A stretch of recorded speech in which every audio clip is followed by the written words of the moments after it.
Y'all know what it is. MZ Talks Boxing.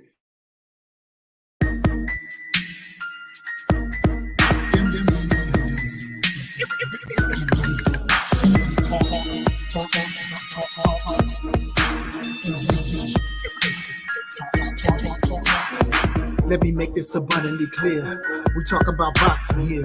My opinion is winning, but if you ain't feeling, then good on your boxing. Yeah, this mental headshot sting. So do these body blows that I bring. You wanted the big step to the ring. Let's go to the toe to the final bell ring. MZ Talks Boxing.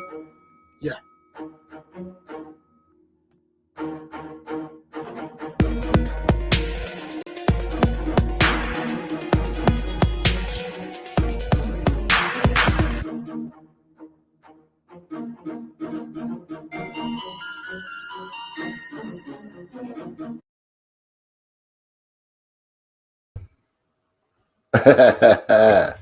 What's up? What's up? What's up?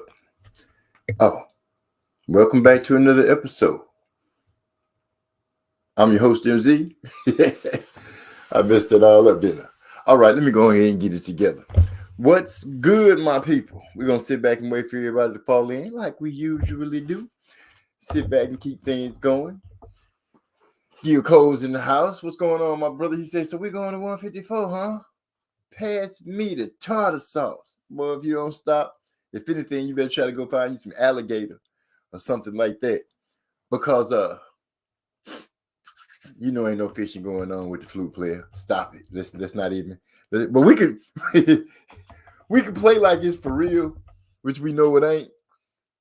And why would it be? We're gonna do the smart thing like we always do. We sit back, we hear things, then we make sure that they true before we just start talking like it's gonna happen. We have learned our lesson from the boxing world, which is a good teacher when it comes to faking people out. Hey, we're about to do this. And next thing you know, something totally different is popping off. So yeah, we're gonna do a little talking about that, but we gotta talk about this weekend's or last weekend's fight card, which I must say was pretty gratifying.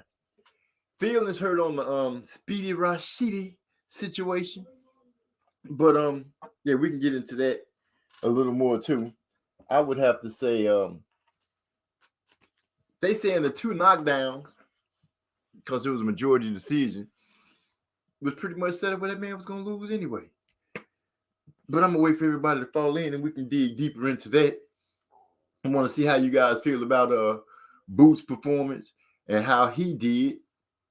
And if criticism that kind of bubbled up for him is warranted or not. Do you think that he deserves a little criticism?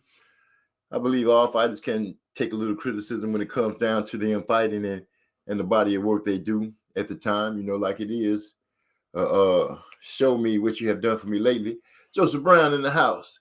He said, 2023, no more believing fights are done until press conference starts. You know what? We might literally have to wait till we see them like walking down whatever aisle that they have to walk down and get in the ring and let the bell go off, because they might trip on their way to the ring and twist the ankle or something. So no more believing anything until they are literally in the ring squabbing. You know what I'm saying? The press conferences could come and something crazy could still happen. Hypey in the house. Every fighter is deserving of criticism. Only ones that disagree are fanboys. Well, you said it. All I can say is, you know, when the family speaks, we all try to listen and come up with something.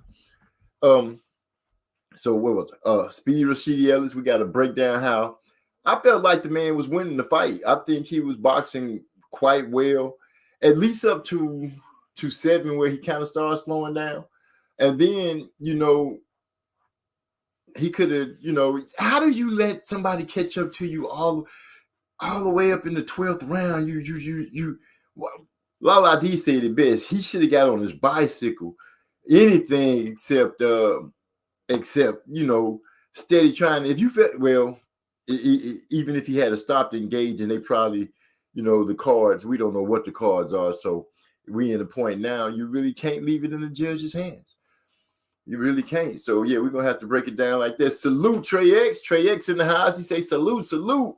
We all, it is what it is. We all saying that. I'm glad to see y'all following me so soon. I missed y'all last week. Funny. It was funny.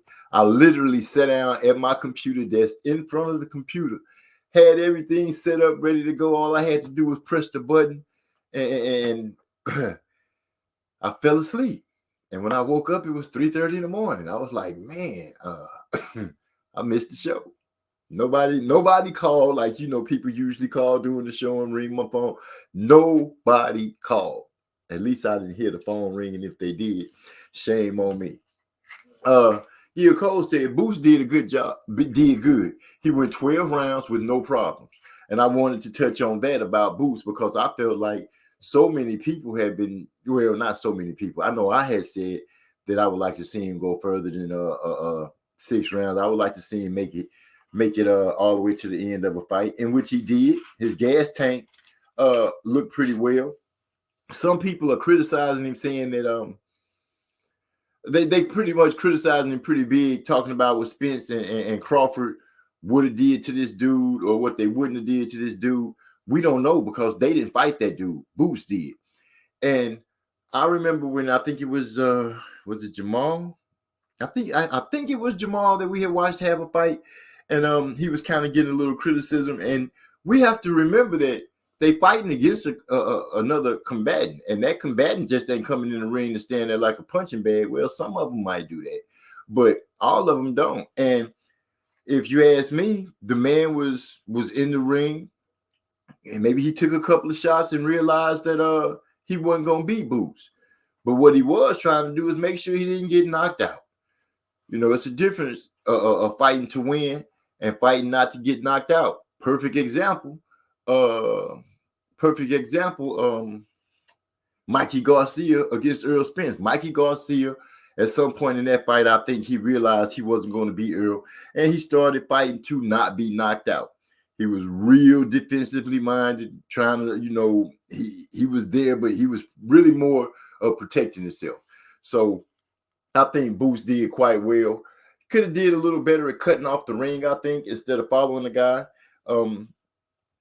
But he could have did that. He could have cut off the ring. I think his cutting off the ring could have been a lot better.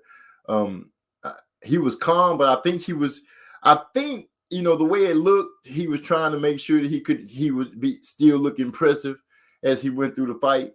I don't know what you guys think, but we got the comments and the panel, however y'all want to do it. But that's the way I see it. I see that, he did good. The only knock that I could say is he got a little wild sometimes, and I wouldn't say it was much as because he was like just going through it.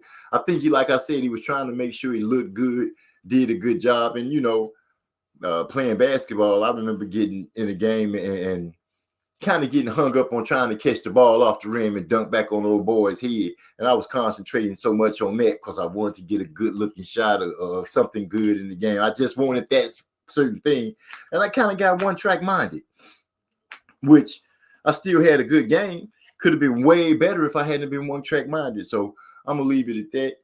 And we're going to keep on going. And as my brothers and my few sisters fall in here, we'll get the answers from what they think. Boots was leaping in with hooks and doing 360s when he missed. He got brought back to earth a little bit. Yeah, he did.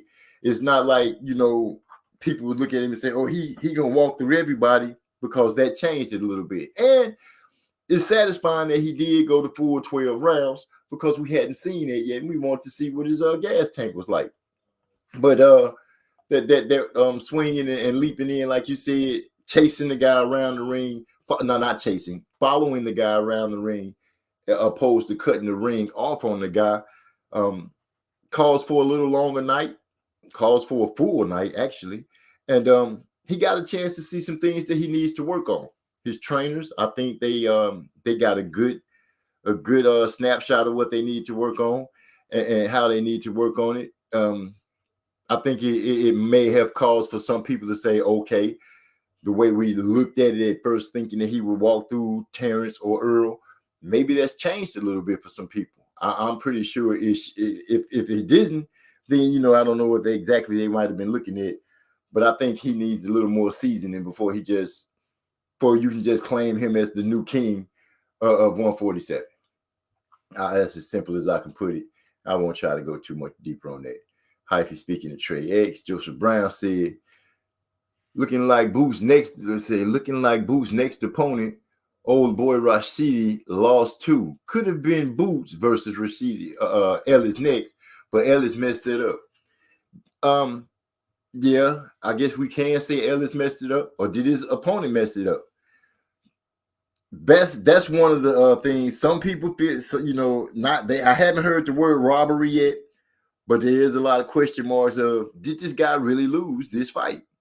Was the judging, was the fight really that close in people's eyes, or where he could pull a majority decision off of the 2 knockdowns? Who knows? Only those referees know. But I still say, dude, he was boxing real well. Maybe he started slowing down. Maybe I say around the 7th round. He starts slowing down in, but you got 7, 8, 9, 10, 11, 12. That's 6 rounds. 2 knockdowns. I'm just saying. Well, I said 7, but 6 would have been half and half. Anyway, I would have stayed away from the dude. That's what you usually hear trainers say. We got it in the bag. Go ahead, just coast it out. Don't let nothing stupid happen. Don't let yourself get hit with nothing dumb. And I believe he got caught. If I remember, he was bagging straight back, kind of like Keith Thurman did. Only difference was the guy didn't pop in like Manny Pacquiao with the straight punches and catch him like Pacquiao caught Keith. Looked like he caught him with a hook, and that sent him down to the ground. And the look on his face, he got up. He got up pretty quick, but you can see he had a little shock to him. I don't know what the shock and all is like to get hit and knocked down. I have to ask one of our people that put the gloves on. I only know one person who put the gloves on and actually have fought somebody. That's Trey X. So, yeah, if we want to know what that look was, I'm pretty sure the best person to talk to find out is from him. Getting punched in the stomach by a heavier guy, let you feel it. I was one of the people who gave Kakazan or whoever some respect going in. However you be able to say his name. But the dude didn't look like he was scared. And I think that's the dude you talk about. That's the dude that fought Rashidi. I didn't hear too many people giving him any respect to anything. Actually, if I must be honest, I didn't hear a lot of people talking about any of the competition that Rashidi, Boots, or oh my gosh, I can't, or Boo Boo was facing. The only person that was really getting a lot of shine in conversation was Hector going up against Tank. And well, we saw how that turned out. Anytime you get so hard with that man looked like he was sitting on a baby's potty training pot, getting ready to take a dump. But he started talking about his vision was gone, his head was hurting. I don't know what kind of lick he got hit with. I don't know if the lick grazed across. I don't know where he got hit. I just know I heard it and saw it because I'm watching the fight from work, looking at it on my iPhone as my brother FaceTime me and had it aimed at his TV. So between messing with customers, trying to peep out the fight and making sure nobody was stealing or coming in there to knock me upside my head, that's the way I had to look at the fight. But I enjoyed what I could see out of it. Pretty much. He just damn sure didn't look like Superman when he fought a solid opponent.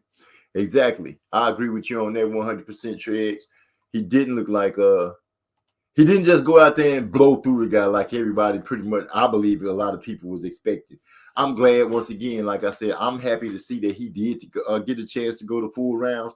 Lets him know what he has to work on. Let his trainers know that I don't think you're quite fully ready yet. He did. I did see him in the after fight interview. Can't remember whose channel I was watching, but he did say that he'll be better. He's going to get better as this competition gets better. I'm like, well, the competition that you was fighting, it was I can't say it was a super solid guy, but once again, the guy did have a little craftiness to him. He pulled a couple of slick stunts. He walked Boots into a couple of good shots, which Boots ate pretty well. And he stayed on point and kept on task. Went to the body quite well. You know, it looked like he was trying maybe just a little too hard instead of letting the fight really just come to him and flow. I could be wrong, but that's what I was seeing off of what I got a chance to see. D-Lo in the house. Once again, he says salute. He said, I didn't walk away from a single round saying Enos did good that round. These are words from Hyphy. Not one round, Hyphy. None of his combinations or nothing that you saw. He just looked not good the whole fight. Okay. Checking in to hear the latest and greatest coming from D-Lo. Well, the latest and greatest is, first of all, has the new season and Champ Raw started yet. I don't want y'all to, don't let it start on me, and I don't know, because I need to be there week one. Week one, I need to be there week one so I can make sure I get in there and hold it down from start to finish. D-Lo say Boots was doing spinning triple axles in the air better than Nancy Cardigan and Tanya Harding put together. Wow, this man went to the ice skating fiasco. Well, I don't remember which one hit the other with the bat or the pipe, or had the boyfriend hit him with the pipe, but I do remember seeing that as it unfolded. That was the craziest stuff ever. But yeah, I can feel you, D-Lo, with I'll be goddamn. Y'all give me a second as I put this in.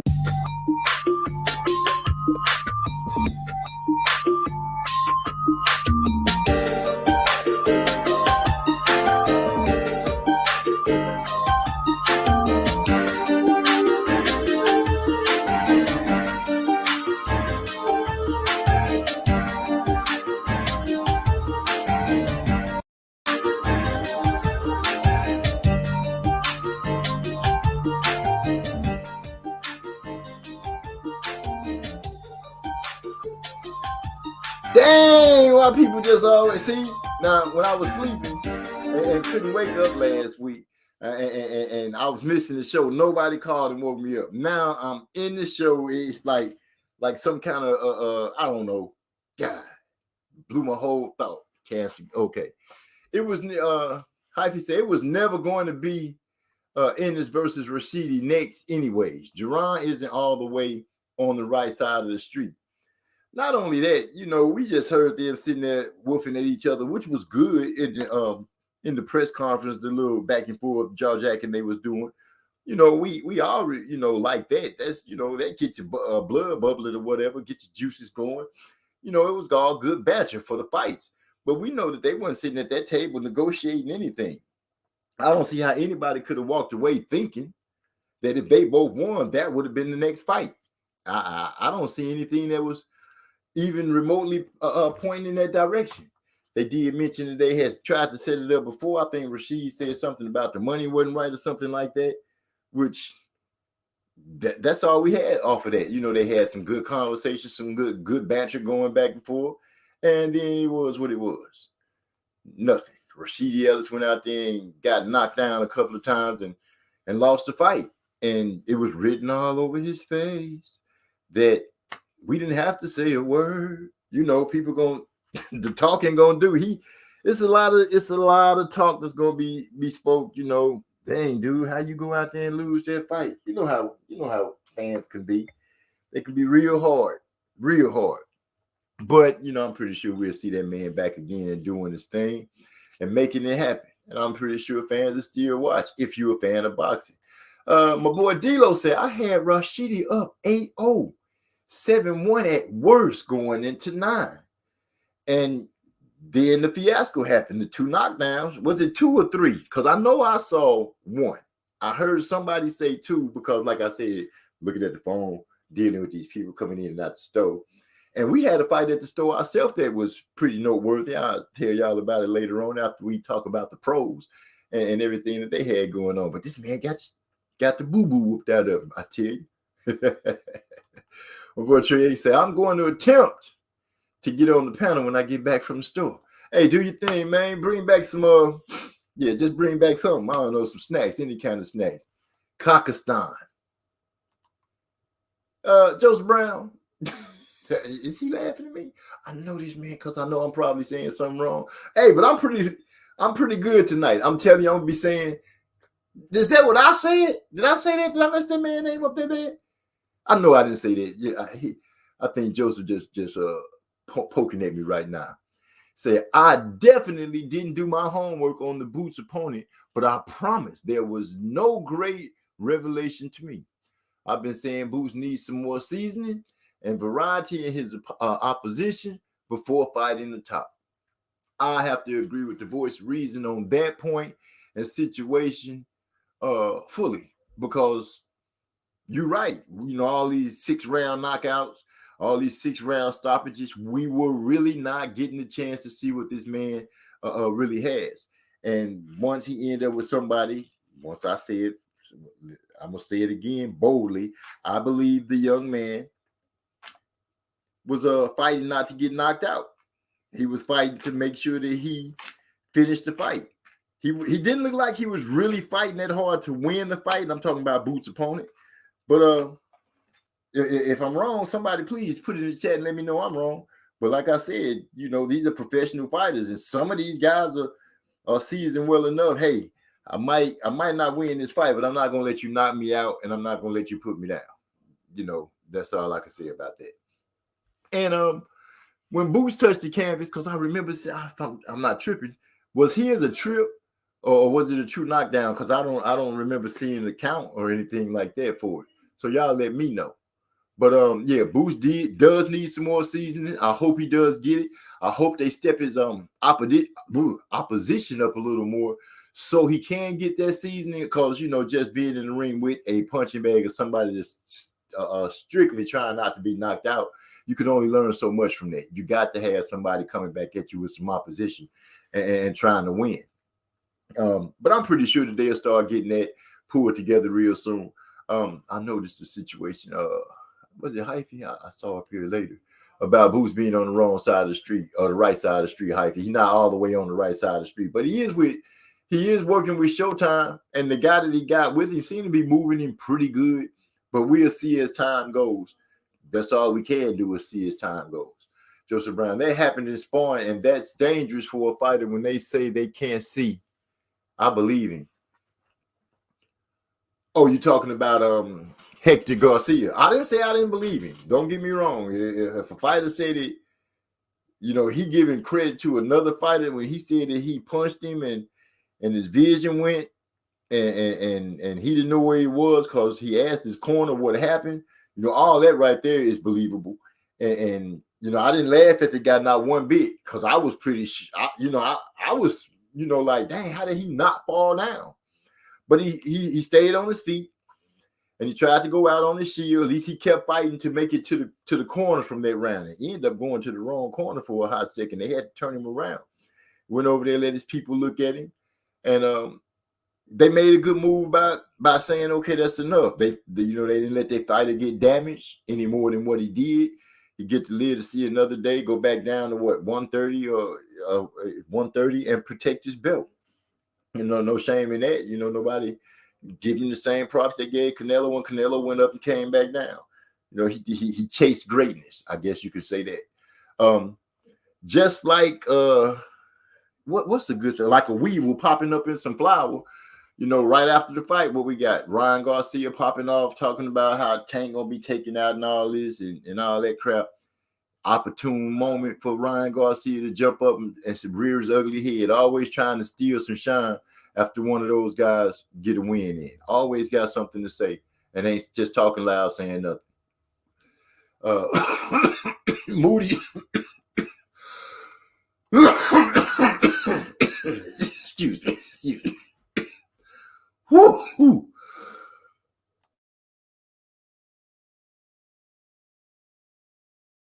Okay, I'm back. Worked up a little sweat there. It's a Moody Trayweather. Good to have you in, man. Haven't seen your name pop across the screen in a long time, but we appreciate you stopping by. You guys do me a favor and hit that thumbs up while we in here doing what we're doing. Moody Trayweather say Ennis didn't show ring generalship to me. That's what I meant. Excuse me. That's what I meant, Trey Weather, when he said Moody Trey Weather, when I was saying that he wasn't cutting off the ring. He was following the guy around instead of cutting the ring off to get his work in. Just something that he had to work on that footwork and making the right moves to cut off real estate where he can get the work in. When he was able to catch up with him, he landed some good shots. But like I said, that following the guy around did cause him to walk into a couple of punches that maybe a lot of us think he shouldn't have walked into. But I always say all fighters get hit. Sometimes they get hit with something that you would feel is so basic that they should catch it. Some traps that he walked into, it is what it is. He still pulled off the wins. No complaint on the books about that at all. Didn't get to see any of the I didn't get a chance to see anything that Lamont Peterson did, but I did catch a video of D'Lo making a statement about, he hate to see Peterson go out like that. I don't know what happened with Peterson. I haven't seen any footage of it. I haven't heard anybody talk about it. D'Lo was the only one that I heard actually talk about it. So with that being said, if you got anything to say about it, D'Lo, let me know, please. Do you think Peterson should just go ahead and leave it alone? Let me ask that. Do you guys think Peterson should just go ahead and leave it alone? I can understand the love for the game and everything, but he's not the youngest of young fighters. He's kind of long in the tooth. And let's be honest, do we see him really making a run for any kind of championship run? Do we see him as becoming a champion at any point? Anybody do, any of the top guys, do we see Peterson going out there just pulling off the dark horse and being an upset? I don't. Let me just keep it real like that. Trey X says, I officially picked Enos by decision on Champ Ross. My only regret is I didn't have everyone bet on it with the plus 600. All I can say is, I feel you on that, bro. I really do. My only regret is you didn't have everyone bet on it too. But, we live and we let learn. Enos didn't cut off the ring. Moody Trey Weather is agreeing with what I said a couple of seconds ago. I'm just not reading it. Enos didn't cut off the ring, didn't go to the body, and looked slow. He went to the body a few times. I saw him dig in a couple of times, throw a few uppercuts.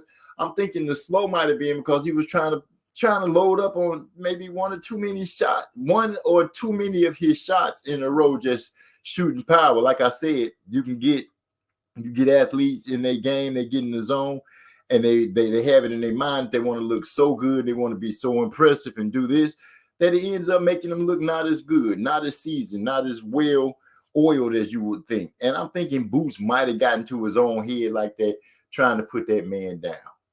That's what I was seeing out of it. But you know what can you say? And then that's all. Swing with all your might over and over again, it will cause you to look slow instead of just letting yourself be fluent. That's what I'm thinking. And listening to what his dad said, what they were talking about after the fight. What's this we got? D'Lo said, what annoyed me a lot was Boots and Pop saying all Karen did was run while wearing the biggest and darkest pair of shades I have seen in years. So you think, because like I said, Boots did walk into a couple of punches. I don't know if his eyes or anything like that was swole. And his dad also mentioned about the man being able to move the whole fight like he was. He said something like, I don't know what he had in his body that he moved around like that. Because I think he was making the play off of Rashidi Ellis slowing down with all the bouncing and his legs getting tired. And why this guy wasn't able to. I kind of feel like that kind of, you kind of soiled the other guy's name a little bit, because it's almost like you're saying, was the dude on something? Well, y'all should have been taking tests, the body test, anything like that. If he was on something, y'all should have knew it. But, just because your son wasn't able to, just because Boots wasn't able to knock him out and stop him, and the man was able to keep moving, doesn't mean that the man cheated. I'm glad nobody really jumped on that and ran with it. But it is what it is. His dad did say that Bozy, I think that's how you say Bozy or Bozy. Bozzy Enos was made mention of that in an interview. as they were talking after the fight, where Boots was wearing those big old glasses. And like he could have been on what's that show, Chips? He could have been one of those police officers on that. But all in all, Boots did well enough to get the win. We're not tearing him down or anything. We're just saying that there's some things that can be done better. Hopefully he turns around. J1 Pro in the house. He says salute to everyone. We all gonna say salute right back, I'm sure. Now we got D-Lo 404 say, old ass fell asleep on waiting to start your own show, but love to call me an old man, shaking my head. I don't know who he might be talking to, but I think I might agree with him. They always call him an old man. I'm shaking my head right with you, D-Lo. How dare they do you like that? Inability to make adjustments until the guy finally slowed down in the 11th and 12th round. But when he had even more of then he had even more of a fight on his hands. You talking about Boots? Because Rashidi Ellis, he got to be talking about Boots because that's who I was mainly talking about just now. Well, his defense needs to tighten up a little bit more, I'd say. He needs to work on his defense a little more. I'm not going to say it needs to tighten up because I'm pretty sure he could have done a better job. But, it's my opinion that he was trying to get the knockout, I think. And it calls for him to not look as exceptional as the other fights. You know what I'm saying? Other guys, I'm going to just say his good enough was decent for him to get the win. He could have been better. Seeing that performance and gauging it against the top welterweights, he still needs a little more work. And that's just simply said. Not to take away from him or anything like that, because I still think he's a good fighter that has a high ceiling. And as long as he keeps going in the gym and working on what it is that he needs to work on, take this win, which could have been a loss, not really. Take this win that he got and look at what he did wrong and correct it. And correct it as soon as possible. Ain't no need to be falling in love and listening to everybody talk about how good you are and what you can do and what you can do and who you can be and all that. Forget the hype. Always work on your craft. This is what I'm saying to these fighters. Forget the hype and always work on your craft. Just because you're fast doesn't mean that you're so fast that you can't be hit. And if you do get hit, what are you going to do about it? How are you going to adjust to make it where it's not repeatedly?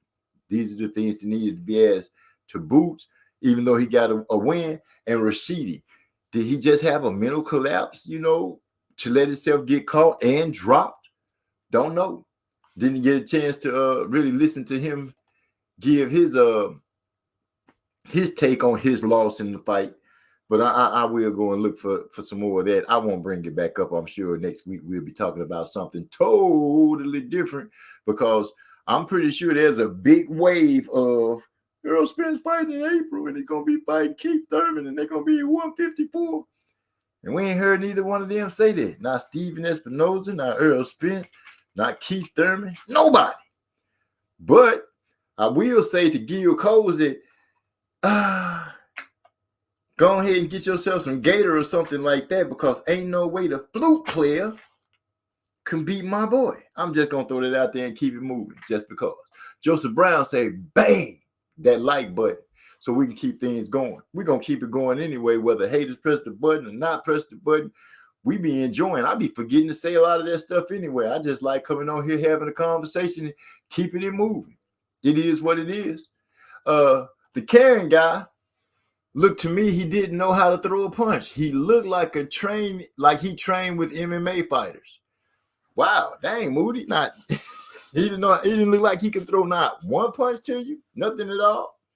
Hector Garcia was confused.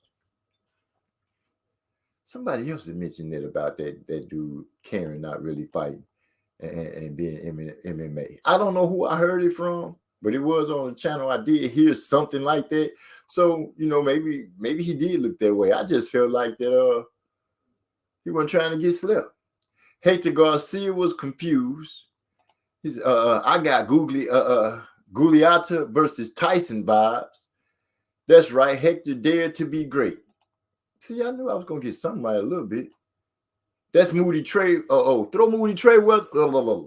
Throw Moody Treyweather a wrench, OG. That's family. Oh, okay.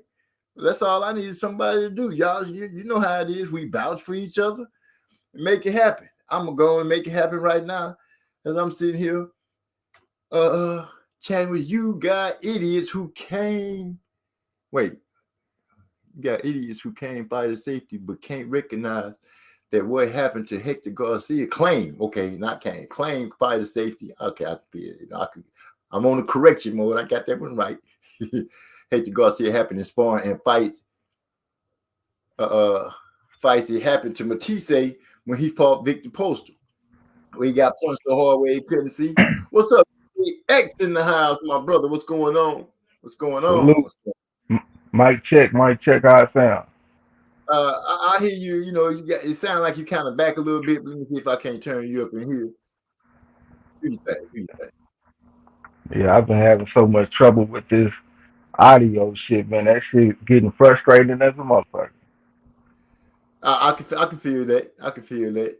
But yeah, we need to figure out a way for you to get your things together. But I can't hear you, and I'm pretty sure everybody else can hear you too. So you know the audio is working good. Yeah, y'all be saying that shit. Y'all be trying to let a nigga off the hook. That shit be sounding trash as a motherfucker. When I go back and listen to it later on. Well, you know they got this new thing on StreamYard as you record. It don't matter how bad you might think you sound. You know, once it's all over said and done with, it comes out nice and clear. It do sound like you kind of sitting back a little bit, but like I said, we can still hear you. It's not like some people's stuff I've heard. It's not just 100% total trash. Like yeah. Oh, let me turn that down. I'm trying to find Treyweather real quick so I can get him this wrench. But hey, y'all, let me in the chat. Y'all, let me know how I sound, man. On a scale of 1 to 10, with 10 being the best and 1 being trash, how do I sound? Y'all rate my audio. Y'all heard that between 1 to 10. Y'all be honest now. I'm gonna start it off. Let me see Moody Treyweather. Trey. Now I'm seeing it right here, but I can't. Now I'm not seeing it. I see a 6 and 2 6s. I see you gave me a 3. I didn't want to go too high and you be like, yo, old school, you trying to butter me up. So I figured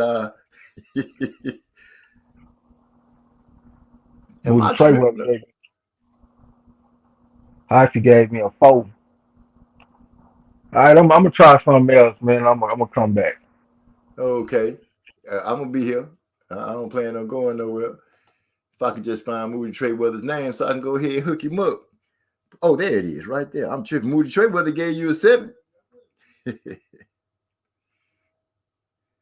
All right, Treyweather, if you type something else, that wrench should be right there with you. I say, Peterson wasn't making a comeback. It was just another fight on a big card. Tank wanted him and Ant on the same card. Okay, I can understand that. I thought Peterson had stepped away from the game after he was. Last time I saw him after a fight, he looked like he was crying. Shit, it looked like he was crying and he was talking about not fighting no more. So I thought it was a comeback. I might be making a mistake, but anyway, do you think that he, how much more you think he still got in him? That's all I want to know. Try and get the fight on BLK Prime if Showtime ain't messing with your management team. Who you talking to, Joseph Brown? Who you trying to get on BLK Prime? Are we talking about them again? I thought since the fight was over with, I hadn't really heard anybody mention anything about BLK Prime. When is Adrian the Problem Broman's fight coming up on BLK Prime? Somebody tell me that? Okay, he got it. He say salute for the wrench. Salute right back at you. If I had to average out. Okay, so y'all saying Trey X microphone sound at least 50% good because I see a 3.5, a 4, a 7, a 6. 6 or 7, yeah, I guess they saying he halfway right. He retired. That was a one-off. Oh, so he did retire? Yeah, because I think, don't go out there and get yourself hurt. If you just ain't got it no more, your body just not willing to do it anymore.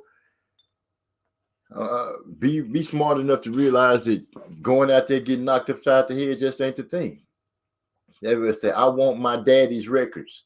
Don't know what that means. I'm a little lost right there, D-Lo. We don't want to hear steroid excuses or complaints about fighters running. Enos just wasn't good enough. These are the words of Hyphy. And I only have to, I can read them the way you put them on here and try to give them that, like I would think you saying. I can't do his accents because I messed it all up. It sounds like I'm coming from Ireland or something. And I know that wouldn't be right. So we just go leave that alone and keep it going. Once again, Joseph Brown said, bang that like button. Why y'all playing? Why y'all making Honorable Judge Joe Brown keep asking y'all something? Hit the gavel down, man, make these people understand what it is. Boots needs a slice of humble pie. This is from J1 Pro. Well, I guess that fight, if you had to say, should have been humbling enough without him having to take a loss in order to take a big slice of humble pie. But I think that should have been a nice little a saucer with a cup of coffee, a saucer of humble pie and a cup of coffee. Get better at cutting off the ring. I can't say that enough. Every fighter should be able to know should be equipped with cutting off the ring. And we have seen a few of them that just weren't good at it. And you can't tell the difference when you see a fighter following a guy and cutting off the ring. They're following to walk you into a trap, like we saw Boots walk into. He, like I said, once again, he did eat the punches.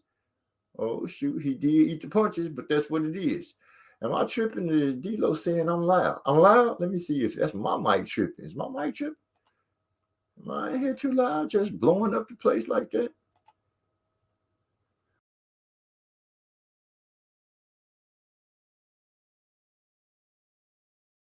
I'm back. I guess, I don't know. I don't know it all. I'm going to just keep it going. I done killed myself on the show. Back to it. Needs a slice of help. Say, hard to share up your issues. It's hard to share up your issues when you come out saying all the other guy did was this or that. What about what you did and didn't do well? I feel you on that, D-Lo. So what you're saying is, instead of Boots, you kind of feel like he may not have picked up a good lesson from it because he's already coming out saying that, oh, the guy was just running, he wouldn't engage, he wouldn't fight me and stuff like that. And you're right, that does sound like some excuses. What he should have did was cut off the ring and make it happen. That period. Simple as that. He should have cut off the ring and stopped the dude from running. If the dude was running, stop him from running. Cut the ring off. Make him fight. But once again, you didn't cut off the ring. You didn't make him fight. And you end up going 12 rounds. We know you got a full gas tank. We do know that. But you got to think. You got to think from round one to the end of the fight. You got to know what it is you're doing and how you're trying to do it. You still young. You still athletic. Nobody's taking anything away from you on that. Still got speed. Still got power.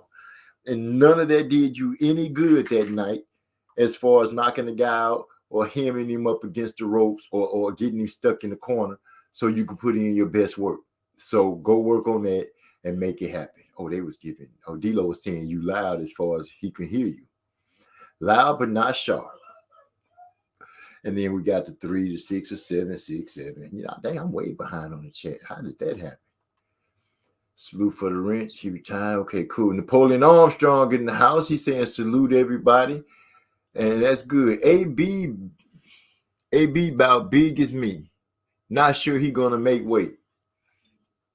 I don't know how big you are, D-Lo, but if you saying the man is he went over there and got him a bag. That's all I can say. I'm not gonna even say. I've already spoken on the way I feel about AB.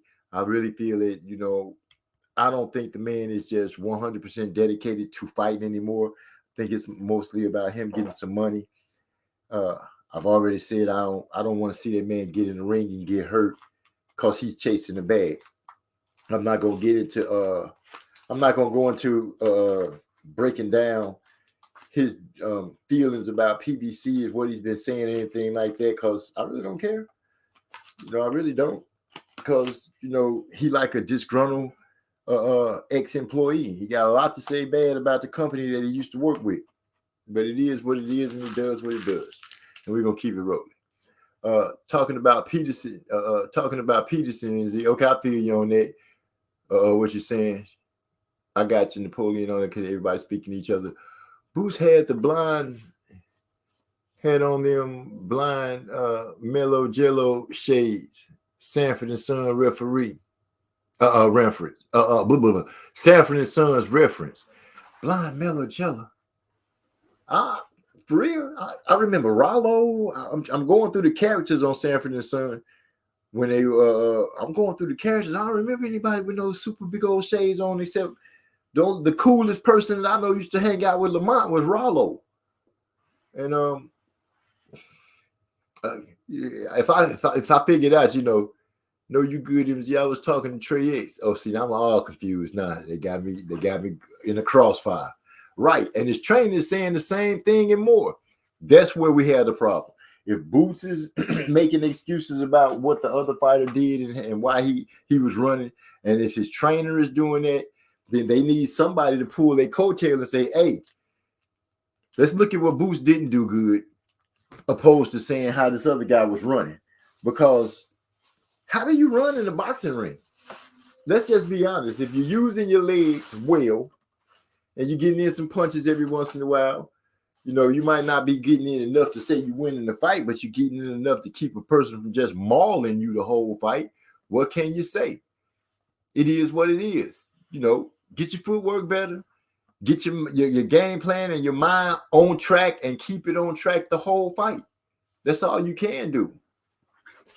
I don't believe. Let me see. Napoleon Armstrong says, I don't blame Boots. Let me click on here so I can keep up with where I am. I don't blame Boots. It was the fans who overhyped him before he went 6 rounds or faced any adversity. It's funny now that those same fans are clowning him now. Build up to tear you down. Build you up to tear you down. I agree with you on that 100%, Napoleon Armstrong. And over here, we'll build you up as you build yourself up, as I'm speaking about the fighters. I'm hoping everybody understands when I do that. I kind of try to have a conversation with what you said by reading it and then giving feelings of how I'm saying it. But you were so right. A lot of fans build him up. Oh, he ready to run through this. He ready to run through that. He a juggernaut. He gonna slap down Spence, spit fire on Crawford, and wipe out everything else in the 147-pound division.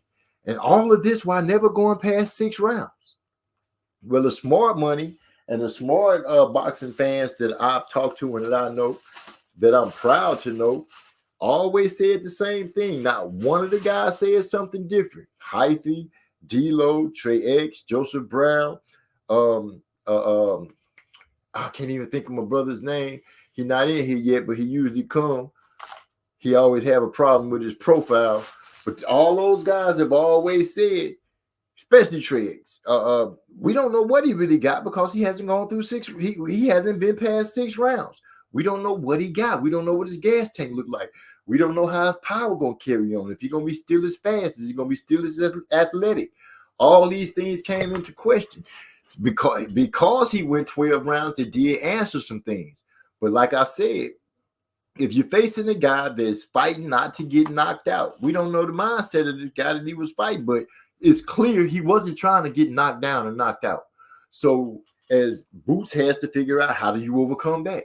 And one of the ways to overcome it is being able to cut off the ring. And that's my biggest hype, my biggest harp on his fight is him not being able to cut off the ring and make things happen the way boxing fans would have chosen to.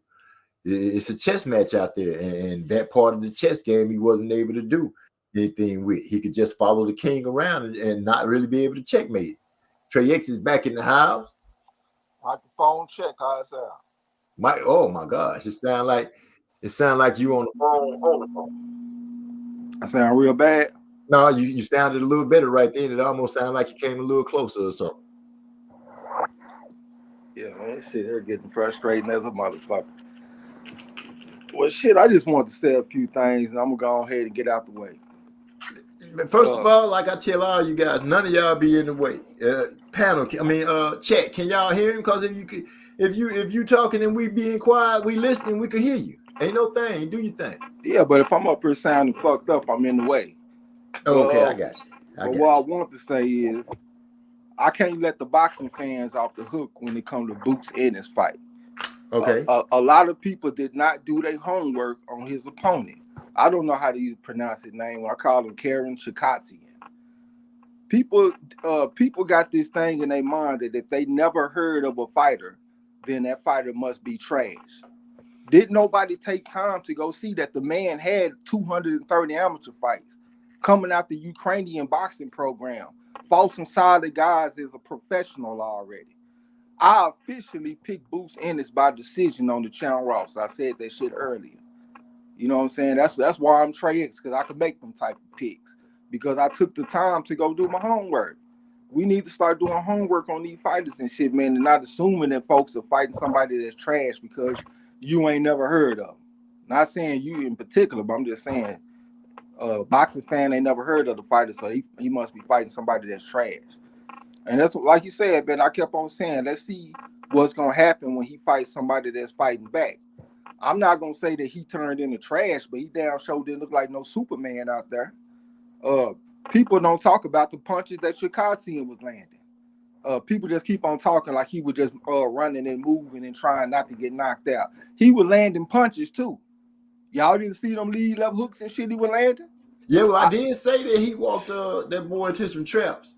And before we go any further, it's my fault. I had turned my volume down, so you sounded far to me. But when I turned my volume up, I'm hearing you real. I'm hearing you quite well now. Okay. Yeah, shit. I ordered some more of these little adapters and shit, so it's good that one of them working. You know what I'm saying? I got a pack with two of them in there. I tried the first one the first time, then I finally got the second one to come through the headset. Okay.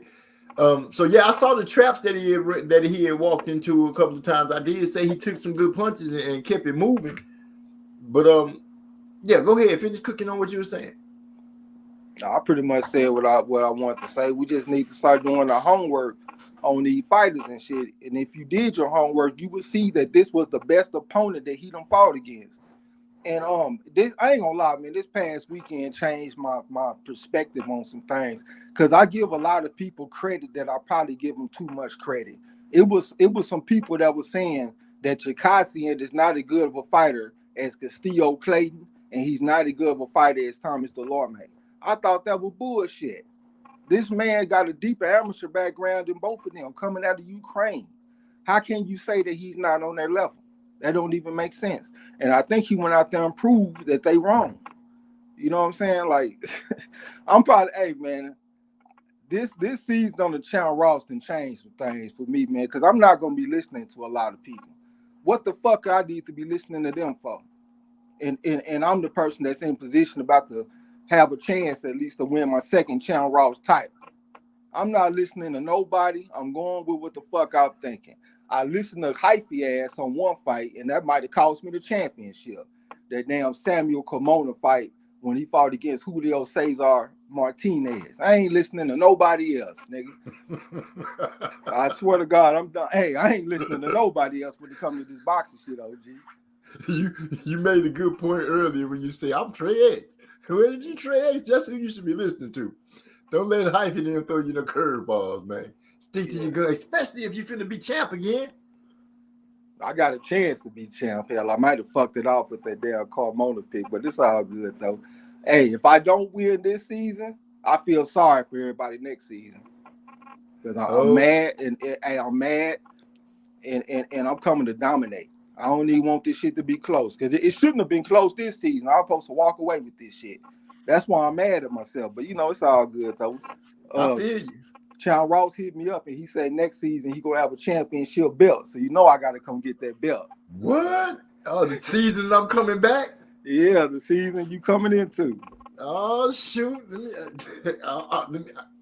A belt? Man, that would be nice to just hang up in my little old man cave. I would say thank you to everybody right now. Start writing my championship speech. So you got to get through me first, but we'll see about second place though. What's that? That's what you gonna get, nigga. That's what it is. Oh, no, that's not what I'm looking for. I'm looking to hoist up the belt. That boy Yeah. Joseph Brown say, AB gonna beat that boy MZ. You know what, MZ, he gonna do it for the hood. Yeah, right. If D-Lo say that AB looking like him right now in weight, that's like a little Pillsbury Doughboy. I'm not taking no shots and shooting nothing across the bow. I'm just saying.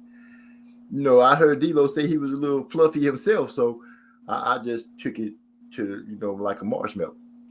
We just have to see what he gonna do. Bubba and Lamont were trying to get back some records they sold by mistake. Bubba was pretending to be blind Melagella's son, and he had on the same shades George Foreman and Boots had on. Now I remember George Foreman's big shades. They look like some of those ones that come out that you peel that stuff away from around. You know what I'm talking about? Almost like them French Ron Cruz shades. Yeah, something like that. Something like that. So it is what it is. If Boots ate a couple and got his eye a little swole, that's what it is. But I feel what you're saying, Trey X. That's and this kind of going off subject, but listening to everybody with Boots and Bozy, I hope I'm saying his dad's name right, Bozy, whatever. Both of them saying that the dude was running and all this stuff, making excuses. Even though they won, if they don't correct those mistakes that they saying that the other dude was doing, that's kind of like a mental loss because they missing the whole point. So that sometimes you win when you lose and lose when you win. This is a perfect example to be able to dissect that and throw that on that fight right there. Because at the end of the fight, the trainer and the fighter are making complaints about the dude running and all this stuff. Instead of saying what the guy was doing and what they didn't do to make it better. See, but it takes some humility to take that type of approach, though. I see a lot of arrogance coming from that camp over there, man. Them motherfuckers think that they some A+ level everything, A+ level fighter, A+ level trading, A+ level fighting family. I think it's a lot of confidence that's not grounded in anything. Like they talk like they the Mayweathers. Them motherfuckers ain't no Roger Mayweather, Floyd Mayweather Sr. and Jeff Mayweather. Go look at the box rec for Bozy Ennis and look at Jerron Ennis' brothers. Look at their box recs and shit. Them motherfuckers get knocked out in one round. And they be talking like they were some Hall of Famers or some shit. And then every time something go wrong, it's some external shit. You know what I'm saying? Like when they be talking about fights not happening, or like they talk about how they didn't have the performance that they was expecting this time. It's not because of something that they did, it's because of what their opponent did. So it's like you making up excuses. You've been reading your press clippings. Everybody talking about how you the best thing since sliced bread, and you didn't go. In matter of fact, you promised a spectacular early knockout. That's what Ennis promised. He said it was gonna be an early night. That shit didn't take place. So instead of focusing on what he didn't do right, he rather focus on making excuses about his opponent. I think that's arrogance. I think that's mental weakness. I think it needs to be some humility going on so you can continue to learn and get better. And stop doing all this rookie looking shit like he be off in there holding mitts for other fighters. All the great fighters know that you don't do that shit because you'll mess your shoulders up like that. I think D-Lo hit me up talking about he saw Ennis holding mitts for a heavyweight. Like all that kind of novice looking, sounding shit. Your dad done taught you how to fight as a switch hitter since the beginning. And in the history of boxing, we don't have no history of switch hitters being successful. So why would you set your son up on a path that doesn't have a track record for being successful? See, when I see that kind of shit, it just look like some rookie type shit. And his dad, he don't have no track record of coaching up champions and all this kind of stuff. Like they kind of just came on the scene and came talking like they got a track record of making shit happen. Ennis was a 58-3 amateur. He looked like that to me. These other fighters that we look at, like Tank Davis, we look at Shakur Stevenson, we look at Devin Haney, and man, these people got well over 100 amateur fights. Some of them got over 200 amateur fights. This man got 61 amateur fights, and he took 3 losses to one man. He lost to Gary Antoine Russell 3 times. He went 1-3 against this man. So I'm not understanding where is all the confidence coming from. These folks be talking like they Olympic gold medalists. They got a AIBA World Championship gold medal. They ain't got none of that shit going on. Like they are a solid 3.5 on my pedigree scale, but they be talking like they some bona fide fives. And I'm just trying to understand, like, where is it all coming from? Well, fans. I'm gonna go and use a term lack thereof. The fanboys, they see a little flash in the pan, and see some fast hands, a little power, couple of knockouts. Then the legend begins to grow. That's how I feel about it. See, but that's why we always got to keep the focus on who have you been fighting. Fuck all of that other shit. I don't care about the belts and none of that. Who have you been fighting? He been fighting blown up 140 pounders. He fighting Castillo Clayton. He fighting Thomas Delorme and getting a whole bunch of credit for it. That's why I kept on saying, let's see what's gonna happen when he got somebody that's fighting back and somebody that can take him late into the fight. Let's see if he gonna still look like Superman. I think that the question was answered. The man don't look like Superman if you get him off in there with somebody with a solid amateur background that's a natural welterweight. You got to take that in. You got to take that into consideration. Once he start fighting some guys that's been there for a minute that can fight, we'll start to see. That boy D-Lo 404, we talking about Fred. I remember what you talking about on the show, but he said, "Don't mind me. I don't know S about B. I know it means shit about boxing." And then he said, "You talking about the Kane social scientist?"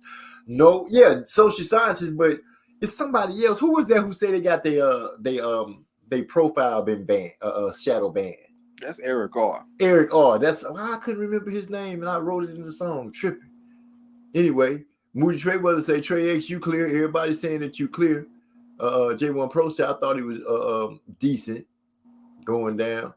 Trey, turn up on Boots, unnecessary switching. This is something that J1 Pro is asking. I mean, we done kicked that dog to death, but he was off in that fight switching, and I didn't see him really being like super effective from either stance. But yeah, he one of the worst when it comes to that shit because he says out his own mouth that a lot of the time when he switches, he don't even know he switched. So it's not like he's switching as far as strategy goes. He said he do it just off of instinct. I mean, we just don't have a track record of that shit being successful in boxing. Let's see how the shit gonna turn out. Maybe he one of the rare talents that he could make this shit happen, but I got my doubts. I feel you on that. Meaning I saw punches landing on Boots, and they were not few and far and in between. This is D-Lo 404 speaking when he was saying that Boots was taking eating a lot of punches, and they weren't far and in between. Joseph Brown agrees with you 100%, saying facts on top of facts, Trey X. Napoleon Brown said, they said Karen was running, but looked like educated footwork and great stamina to me. That's what I'm saying. That deed that they gave that him talking about that, Boozy said, I don't know what he had in his body to let that guy move around like that. I haven't heard them actually say anything about going back to the gym and correcting mistakes, because you hear a lot of camps that will say that, but then I guess that comes with humility. And right now they just cocky. They whooping everybody, and it's hard. I guess it's hard to tell a dude when he knocking people out.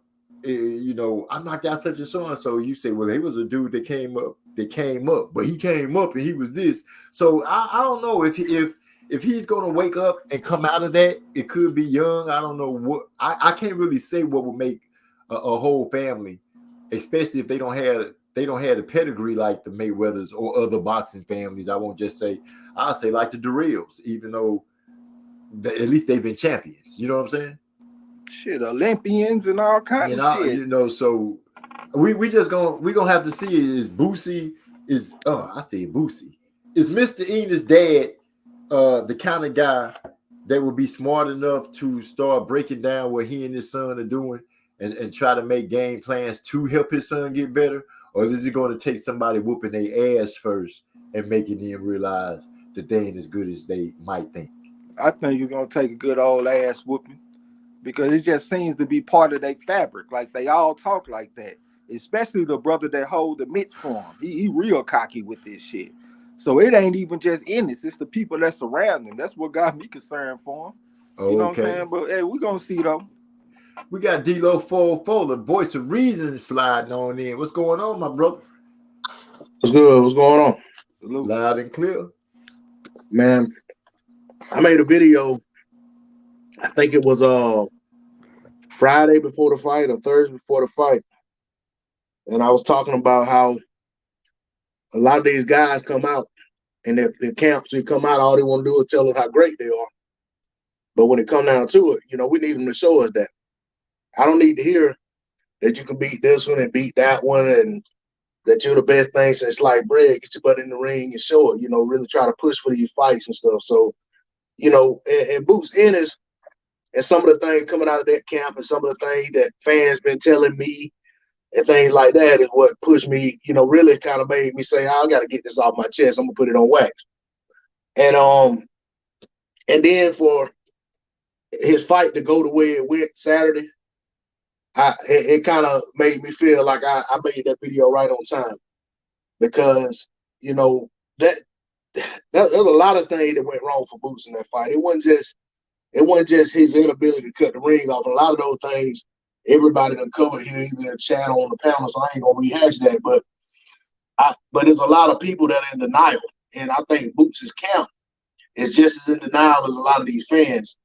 You know what I'm saying? And it ain't just like this situation ain't just a matter of maturation and growth for a fighter. It's a matter of some of the things that I've been saying for a while about Boots is that if you look at how he's been matched up, he hasn't had the right matches to progress. The progression hasn't been right for the fighters that they say he want to fight. And if you really look at how they move him in terms of how his handlers have moved him, I think all of them call outs are empty. I think all of the talk about wanting to fight Spence is for, basically to build him up.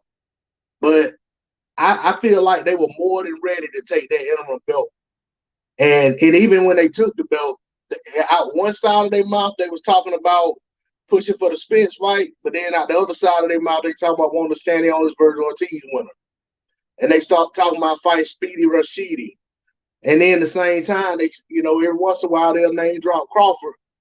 But that man had a clear path to the mandatory once Virgil Ortiz moved. So it's like, to me, all that stuff is just talk. And I wouldn't even really, it don't even really bother me that much that they're not really trying to make those fights. I'm just tired of hearing them talk about it because they ain't trying to make it. But then there's this narrative out there that all the top guys are ducking this guy. Yeah, Sean Porter said he won't fight him. Yeah, Keith Thurman ignored him, act like he didn't know who he was. But when it comes to the guys that are considered to be the very top, I mean, that dude is in a position of where he could really push for those fights. And to me, he ain't really pushing for him. They talking about him, but ain't really trying to get him because his team knows that regardless of what they show, and I'm not talking about his team in terms of his dad, I mean his handlers, the people who actually move in his career, they know that guy ain't ready for the fights. And if he was, he'd have already covered the ground between the guys that he is fighting and the top level guys, because there's a gulf between the guys he was fighting and the top guys that he said he wants to fight. And now he finally fights somebody who's kind of fits in between the middle, and we see what happened. The dude need a lot more work, and he got to clean a lot of things up. A lot of those mistakes he's making that haven't been exploited yet, or that hadn't been exploited, got exploited. That's all I got, man. I went on longer than I wanted to anyway. My bad. Hey, let me just say this. And it ain't like we waited for the man to go out there and not look his best in the fight before we started saying what we saying. We've been saying this shit the whole time. The man had red flags for me in the amateurs. A lot of people don't give a fuck about the amateurs, but I do. If you go out there and lose to a man 3 rounds to nothing, that's a red flag for me. That didn't happen with him. That happened with other fighters like Teofimo Lopez when he lost to Sofiane Oumiar from France. But that's an example of a red flag. Also, if you lose to the same man multiple times, that is a red flag to me. And on top of that, you lost to a man that's a smaller man than you. Gary Antoine Russell fights at 140. This man fighting at 147, he got the frame to fight at 154 one day. There's no reason that he should lose to this man 3 out of 4 times without it being a red flag. So we've been speaking on this shit this whole time. This is just the first time where we got something on video to back up what we've been saying. Well, the beauty about that is it's been spoke on this channel, on Marlowe's Corner. It's documented. So, and I did say you guys have been saying it for a minute. You, D-Lo, DeCane, Joseph Brown, you guys have been speaking on it for a minute. Let's see what this boy's gas tank is like. Not talking down on him or anything like that. You guys were always saying that you wanted to see what he had after he ended up going a certain amount of rounds. When he got in there with somebody that's going to fight back and bring pressure. You have mentioned before about him taking losses to Gary Russell's little brother in the amateurs. I've heard you say that. It didn't really ring a bell in my mind about the way he's on this projection now. And I guess it's because I've been sitting back listening to how people get so hyped and pushing him to the forefront like they do the fighters that they jump behind and they end up becoming a fan of and start touting that this guy can beat everybody. And I can say across the board, listening to so many different channels, just seeing what other opinions are, I'm going to say the names again: Trey X, D-Lo 404, Joseph Brown, DeCane, the social scientists. You guys have mentioned time and time again when we start talking about Boots, which is not a lot. We don't talk about him a whole lot until people bring him up and it comes across other fighters. But you guys have mentioned on more than one occasion. You have mentioned on more than one occasion, not just about going more than 6 rounds, but about his amateur background. D-Lo has and Joseph Brown have been on the panel, and they have mentioned about what this guy can do and how he does it after a certain amount of rounds. We just hadn't seen enough to make a full evaluation that the way we do over here. And now that we got, like you said, we got some video footage to prove the things that you guys have had thoughts about. The amateur record speaks for itself, so that's nothing to prove. People start realizing that those dudes do fight before they turn into pros. 99% of them, I would say, do have fights as amateurs before they turn into pros. You got those few exceptions. This is what we're looking at. And I'm going to say it again. If Bozy and his son, it starts with them. If they don't go ahead and realize that, hey, we still have work to do, we're not as good as we think, because I don't remember, I've seen somebody in here say they believe in the hype from the fans, from the other people. When people talk like that, Napoleon Armstrong, when people talk like that, Trey, they projecting the fact that they will be scared of the MF in real life. They show no confidence till a dude gets whipped by somebody. I think he's talking about Boots and how we were saying things. Which kind of I had a point that I wanted to make. Go ahead. Fuck out. Shit, it'll come back to me. Okay, well, not harping or going off anything like that, but that's just the simple truth of it. If him and his dad don't realize that, hey, y'all got work to do. As good as you are, or as good as you think you are, I think that as D-Lo's favorite words are, the cables have been put on, and they juiced it up a little more than what it should be juiced up. Yeah, because they just looking at talent. Like, talent is a big part of this thing. I think his talent is undeniable. I ain't never heard nobody say that this is not one of the most talented fighters in the game, especially in recent boxing history. But it's more to boxing than just talent. It's a thing called experience. And like, one of the reasons that I lean on the amateur background so much is because it's experience, man. How can you go wrong with having more experience? If one guy got 60 fights and another guy got 160 fights, that guy with 160, he has an advantage. Whether you like it or not, you can discredit this shit all you want to. I ain't talking to you, OG. I'm just saying in general, because people discredit this shit. That's experience. And also professional experience means something. It's about how you move a fighter. How do you build a fighter up? And if we look at Anderson's opponents and we look at him in comparison to Stanionis, and we even looking at Virgil Ortiz, I have to say that Virgil Ortiz and Stanionis have been moved in ways that would lead to success more to me. Boots feels a little bit padded. You know what I'm saying? It's a little bit fluff, like a little more sizzle than steak to me. But like I done seen Virgil Ortiz and I done seen Stanionis in the ring with guys that'll help you with development. And that's the only thing that we always said that we wanted for Ennis. We ain't taking away from his talent, but we just want him to be in a position where he can develop and be the best fighter that he can be. But if you want to go straight up in there and fight these guys right now and get your ass whooped, do what you do. You're a grown man. He can do what he want to do.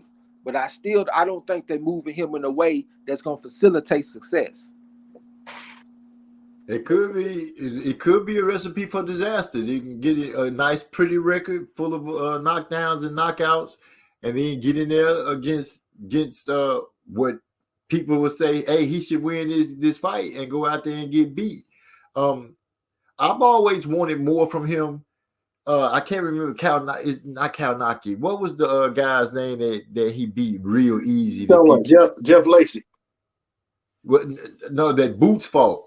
Oh, I thought you were talking about trying to say Kawasaki. You got Castillo, you got Thomas Delorme. It's I can't remember the dude's name. He was considered good, but he was a move-up fight. But he was coming from like 140.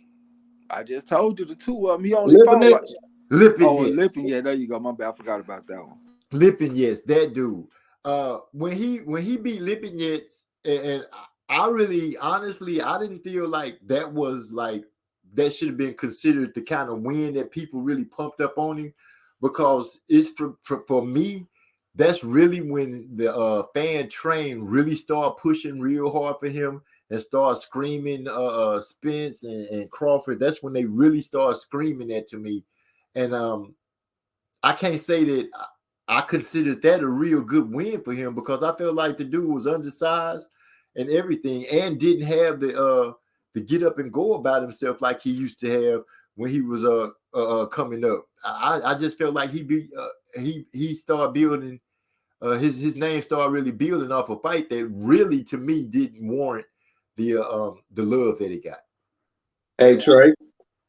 Oh, go ahead, MZ. I thought you were done. Sorry. No, I was just about to say, I hope I'm not being overbearing on my analogy to him, but that is the truth. And before we go, I got to say, Almond Brown 09 has stepped into the building. She said, good evening, MZ, panelists in chat. Blessings. What's up, sis? Glad to have you in here. What's up to my Amazon angel? What's going down? What you about to say, D-Lo? Nah, I was just gonna say, MZ talking about, how everybody put cables on that Lipinets win. Go ahead and drop that amateur background on him right quick. You already know the man ain't have about 30 amateur fights. And what's he known for? What's he more known for though? What's he known for bringing pressure and stuff like that. I'm talking about when he came into boxing. Kickboxing, really. Yeah. Yeah, he was more known for kickboxing than boxing. Yeah, so he ain't just no world beater. He beat him, and they act like he went out there and beat a 4 on the pedigree scale. That man went out there and beat like a 1. And then with Lipinets, if you want to say, okay, well, that's a former champion. I mean, man, really, by definition, Lipinets is every bit a paper champion. You know what I'm saying? He picked up that vacant belt when Crawford dropped all those belts. But at the same time, to me, now this is just how I saw it. I don't even remember the guy named me to fight, but I thought Lipinets lost that fight. So to me, I look at it like he's a double paper champion. Well, so I don't feel so bad. I gotta say, what's up, social scientist? Welcome to the panel, my brother. What's happening, man? I heard y'all talking about the boy Ennis, man. I don't know what's y'all consensus on. Is y'all consensus that he was a hype job and overrated, or was y'all consensus that he was just in there with a good fighter, or what's going on? It sounds like a combination of the two. A little bit overrated, and his opponent was underrated.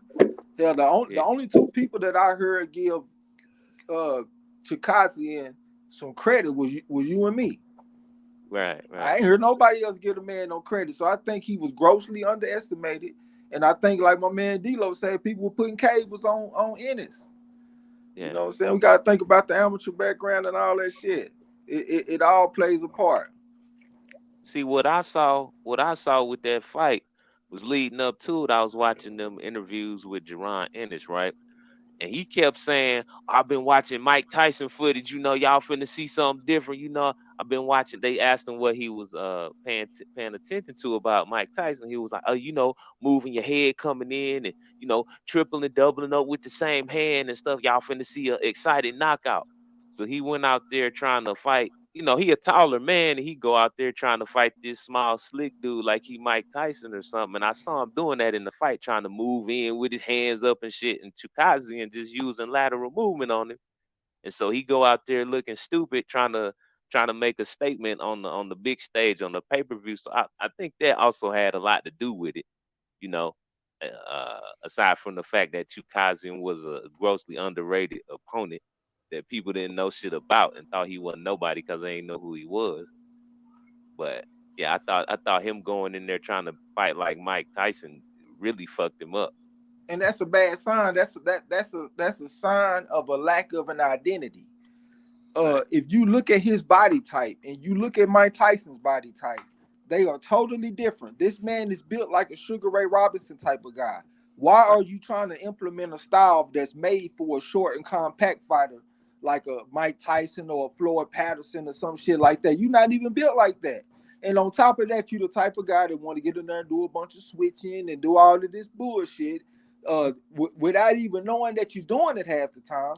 I got to say that's a sign that you don't have no identity. You don't know who the fuck you are in the ring. That's just like Mayweather trying to fight like Mike Tyson. Have we ever seen that shit?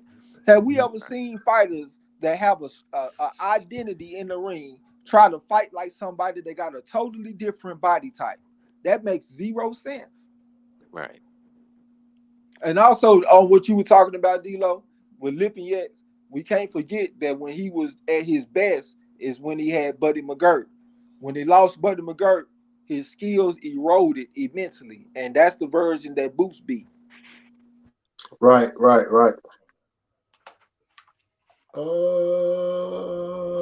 Oh shoot! I thought I was on mute. I'm back. So, Napoleon Armstrong say, I always say Spence Crawford will be an L for Boots right now, but a learning experience like Canelo versus Floyd. That's if they don't be over cocky. I could say for Canelo versus Floyd, Canelo at least, you know, it's been mentioned. Trex, I gotta give him his credit. He said Canelo did reinvent himself. You know, Boots haven't taken a loss yet. You know, so it's no he what's going to make him realize that he needs to do something to step some things up. Duquesne, I did hear and see that. Before you move on, let me also say he lost. Canelo lost to Mayweather on points. There ain't no guarantee that he gonna lose to Spence and Crawford on points. They might go out there and stop his ass, and that'll be a totally different experience.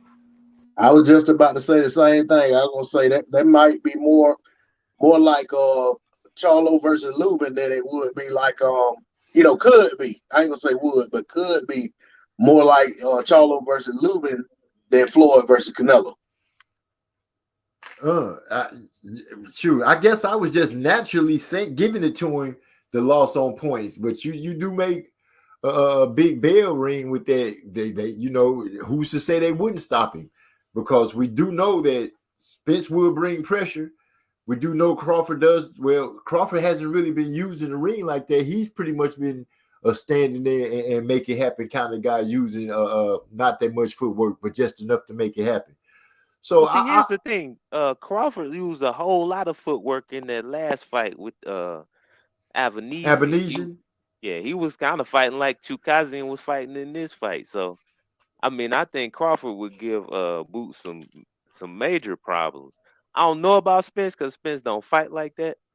So I mean, if you put Ennis on the back foot, I don't really know what's gonna happen. So yeah, Hold on. We done already seen a fighter that put him on the back foot and he beat him 3 out of 4 times.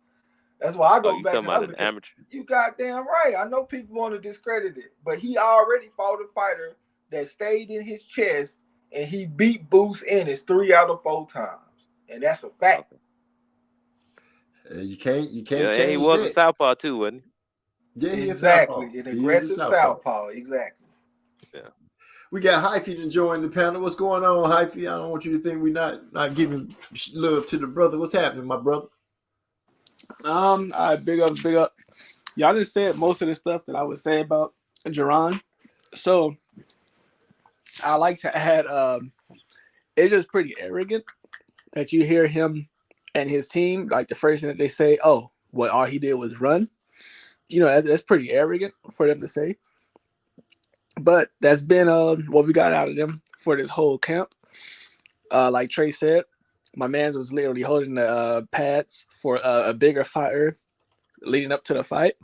Leading up to the fight, we also heard him say that he and Devontae were doing some type of bet to see who could get the best knockout, saying that the fight was going to end early. So it was pretty disrespectful based on his opponent. Now, as far as his opponent, somebody that people didn't know. Now, none of us can know all these fighters.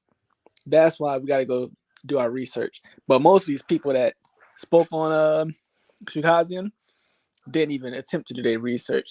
People was just making fun of him because the name was Karen. Exactly. Yeah. Which is Fuck the research. You need to get on that Champ Ross, because that's how I knew about old Karen. Yeah, so you know, the people they just didn't do their research at all. Like, they don't know that he was I believe 2013 he was a national champion from Ukraine. And that just shows that fans have very little ignorance, because you should know in certain countries that's producing but real good amateurs, depending on, you know, which era they came out of as far as being an amateur. So it just, you know, this is disappointing to see that these are so-called hardcore boxing fans, but people were shitting on this dude because his first name, which, you know, mind you, we live in a whole different country. So a name over here might be totally, you know, it might sound dumb over there. Vice versa. It's just ignorance. Well, you know, we can't attest for people's ignorance, but that now that you mentioning about dang, I lost the train of thought. It'll come back to me. Shit. The police. Go ahead. No, I was just gonna say one more thing. Y'all was talking about you know, people being ignorant to, you know, what a fighter brings to the table. But I look at it like, to me, it's even a bigger ignorance, not knowing so much about what Karen brought to the table is one thing. But for me, when you got all these people that got all these sample sizes of Boots, he's been on primetime cards probably for the last 3 years. So we got a good sample size to see him. But it's people who look at the same thing we look at, fight in and fight out, and they couldn't see the deficiency that this guy has. You know, they talk about, you know, the second coming of this person, that person, and this, that, and the other, but they can't see. They can't see the forest for the trees, because all they looking at is all the flash and the pizzazz. You know what I'm saying? But they're not looking at the lack of, you know what I'm saying, an identity, the lack of you know, some kind of serious structure or substance, or even like a rhythm to what it is that he does. When I already had an idea of looking at him, but when I heard him confirm that he don't know when he's switching, why he's switching, man, I was done. You know what I'm saying? With all that, just thinking that he gonna just conquer the world stuff, I was like, nah, this guy got a lot to learn, and his team, they're not grounded. They don't have him grounded enough. Yeah, he seems like a really humble kid, and he seems to just really love the sport and love the gym, which is good. But then at the same time, when you look at his deficiencies, I don't see how they're gonna get better when all they do is sing his praises, and everybody around him sings his praises. Even a guy like Kenny Porter, who has to have a better eye than I do, than all of us, you would think. He talks this guy up like, you know, he's, you know, just a perfect fighter. And he's far from it. The dude makes so many mistakes, but so many people seem not to be able to see it because he gets knockouts, and knockout erases everything he does wrong. but they can look at all these other fighters and talk about all they doing. Like I got people in Facebook chats, they talking about how sloppy Andrade looked, but they saying that Boots look good. And the dude just ran. I said, hell, Andrade wasn't the one throwing 360 hooks in the air, spinning, throwing himself out the ring. That was the other guy. So to me, it's like people see what they want to see, I guess, and they don't see what they don't want to see. Oh, now you just reminded me. Appreciate it. You reminded me because earlier I was saying, because I can't remember who it was, they spoke on saying that Boots looked slow and all that. And I gave the reason for that. I felt like he was trying real hard to get a knockout.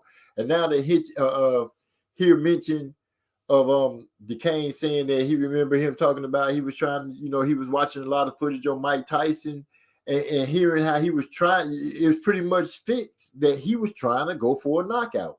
And so you're throwing all your punches super hard, which is going to make you look slower, in my opinion. I'm not an expert, but that's what I usually see. Hell, I tried to punch somebody super hard and it looked slower than the mud. They got out the way twice before I even finished the punch. So I can feel that. And so that goes to say why I was seeing it that way. And now listening to you guys break down what he has said and things that he had mentioned in other interviews about trying to knock somebody out, to me, that gives confirmation on how I was seeing it. The dude was going for a knockout, and he made himself not look that great. And I felt like Boo Boo did a good job, man. And to speak on Boots, that to me, that's a bad sign that you going looking for knockouts. Like most people say, man, I'm gonna go out there and do what I do. If the knockout is there, I'm gonna take it. But I'm just gonna let the knockout come. This man went in promising an early night, and his level of opposition is increasing. So if your opponents are getting better, how can you expect to get the exact same results that you've been getting from the other fights? This guy is better than the people that you've been fighting. And somebody also mentioned how they say that they don't watch film, they don't watch a lot of boxing and all that kind of stuff. To me, that's a sign of like a lack of humility for the sport that you're involved in, that you don't want to be on top of everything and get the most information that you can get. You know what I'm saying? You would just go out there and wing it and play it by ear. These guys that you're fighting are a lot better than what you think they are, with your little 61 fights and all that kind of shit. All the people that we talking about you fighting, they got damn near 3 times as many fights as you. You got 61 fights, man. You talking about, we comparing him to people with 160 fights. Damn near 3 times as many fights as this man. And after looking at that, I got to say, I felt like he would probably beat Stanionis or maybe beat Ortiz. But after looking at that shit, man, I think I'm switching that pick. I always had Stanionis and Ortiz ranked ahead of him because of the opposition that they face.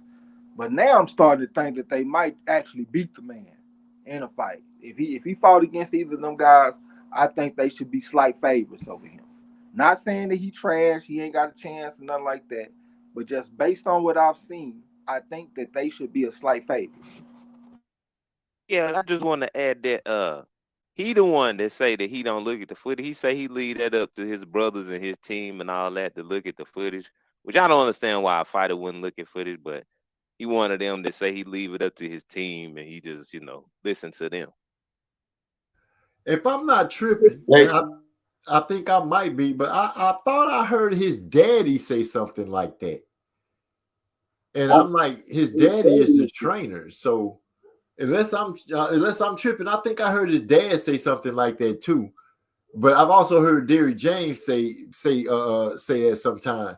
Derrick James gave a reason why, and if I'm remembering correct, Bozzy's reason was almost the same.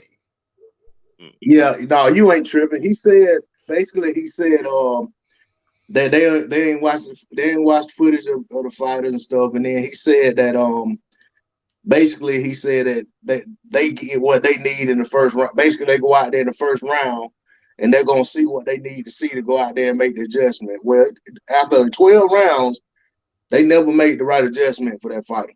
So apparently that strategy didn't work. But then I heard him in the post-fight say something about they had looked at film of the guy, but then he kind of like caught himself and said, well, I had my sons or my guys or somebody had looked at some footage or something. So I don't know, man. I think some of these people be saying things because they make it basically to put cables on it. You know what I'm saying? Like, well, hey, my son this good and we don't look at film. Or I'm doing this good. Like I didn't believe Floyd when Floyd used to say that. They don't look at film with nobody. You know what I'm saying? Yeah, because Yeah, like Floyd them rappers who always, say they don't write nothing. It's like, Yeah, nigga, you up there. right. Boy, you took the words right out of my mouth. I swear to Whoa. God, I'm about to say the exact same thing. All the rappers that say they freestyle all these songs. Yeah. Anyway, Um, go ahead, Hyphy. yeah, one more quick note. Another one, part of the team that's like real arrogant. There's a brother that be running around the YouTube streets that be giving interviews, just bigging up Ennis, claiming that he's just like the best thing in the world. Greg Hackett still fights to this day, but I guess like he part-time trains fighters out of that same gym they in. Greg Hackett has a record of 3 wins, 22 losses. Wow. So that team is putting down. He fight a lot of people on short notice and all that kind of stuff. So I give him a little bit of pass. You know what I'm saying? But the other people, though, I don't really give them much of a pass. Like, if they say that they don't watch tape, they just want to come and make adjustments. Like, they start calibrate the opponent from the opening round, and then they make adjustments, like a Crawford or something like that. But my thing is, y'all niggas don't have no track record of this. Y'all ain't been doing this for generations. This is the first time that y'all got a good fighter in your family. So this means that this is the first time that y'all are putting your philosophies to the test. Y'all don't have no track record of this shit. Like, how many fighters in y'all family, in y'all little nest or your little stable or whatever, how many of them have the experience of fighting on the top level, not watching no tape, and just making adjustments from the first round on out? They don't have none. This is the first one. So that's why I say, like, most of the things that they say and do, it don't have no basis. It don't have no foundation. That makes good sense. But if they want to live that way, I feel them. But as D-Lo say, it sounds like just adding cables on it, trying to make your resume fluff up. Yeah, I train myself. I'm so good of a trainer. All I need to do is for us to get in the ring. After that first round, I seen what happened. Now I done dissected that boy. I'm finna tell my son what to do. It's gonna be butter. We going home with whatever victory. Yeah, that sounds insane. Insane. How you gonna do homework for a game and you don't look at this dude at all? You just gonna concentrate on you. How you throw jabs and how you block and stuff like that. You're not gonna concentrate on an angle that you might have not seen before. But go ahead and do your thing. I do understand. Yeah, that's arrogant as heck. And then look, they just proved it.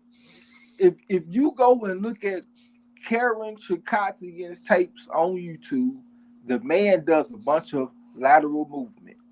They act like that was their first time seeing that.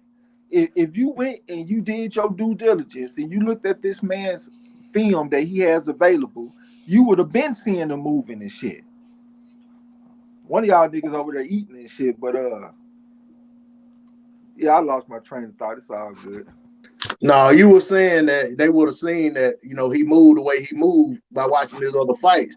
And see, it's some people on YouTube right now pushing narrative, you know what I'm saying, that Karen ain't ever fought like that. He only fought that way against Boots because he was trying to survive.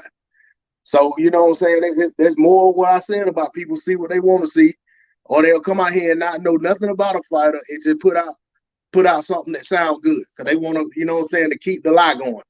That, Boots should have, he'd have stopped him if he had came out here. He'd have fought the way he been fighting. Well, okay, even if he didn't fight that way against nobody else, Boots wouldn't know that because they don't watch film.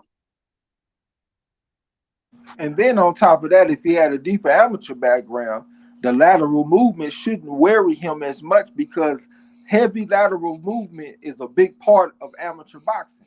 If you look at the top amateur fighters, you're going to see a bunch of lateral movement.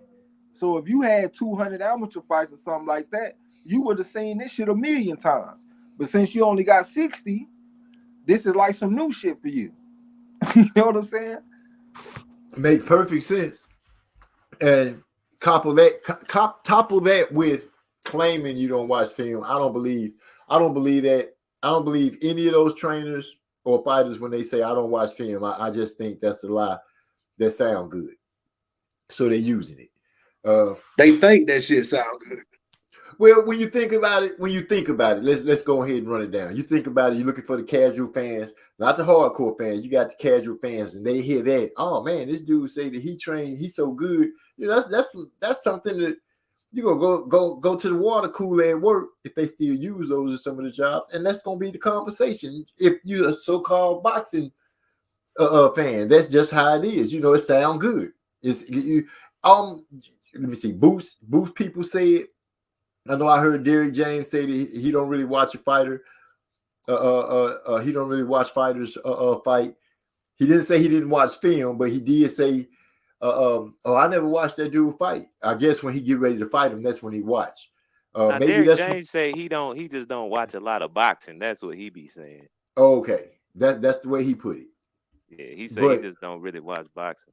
Yeah, the other thing he said that you might be mixing up, MZ, he said he don't, when he watch a fighter, he don't watch them for the mistakes they make or the thing they do bad. He said he look at the things that they do good, because if you just focus on the things they do bad, and then he go out, he send his fight out there expecting the guy to do those things bad, and on that night he doing well, and then he still doing the other thing well, then where you gonna go? You just got your ass whooped, probably. So I feel that. So, okay, I was misunderstanding what he was saying, but I don't believe them when they say that they don't watch. I find that hard to believe, because if you don't watch it, how you end up getting into the sport? How you start liking the sport? You had to watch it sometime. Right. So, yeah, that's some bull crap all the way around the block. So, I think we didn't beat up on Boots and his mistakes pretty well enough. How you guys feel about Andre's debut, Mr. It's me again? How y'all feel about the way things went for him? I think he looked quite decent. Yeah, y'all let me know, cause man, I missed that fight, and I'm mad about that. Yeah, that was the very first one, man. I thought that was even a dose of humility. You know what I'm saying? Andre probably under Tank, he the most accomplished guy on the card. But they got him as the first, you know what I'm saying, the first card preliminary bout on the main show. So I think, you know what I'm saying, the fact that, you know, I think even that situation kind of made him realize his situation and circumstances and what he up against at this point in his career. But I mean, for me, I think he went out there and you know, so I think he fought a good fight. You know, I mean, of course he could have been sharper, but the guy was coming off surgery and stuff like that, and moved up in weight and had a long layoff. But you know, I thought it was a pretty solid performance. I mean, I've seen him do better, but I've also seen him do worse.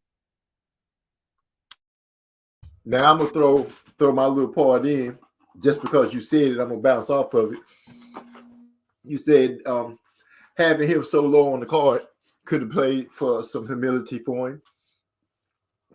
I'm just gonna throw this out there because it's fun to do it, and I know somebody gonna think about it. Hyphy probably correct me on it, but hey, you back with Showtime? That's who we with.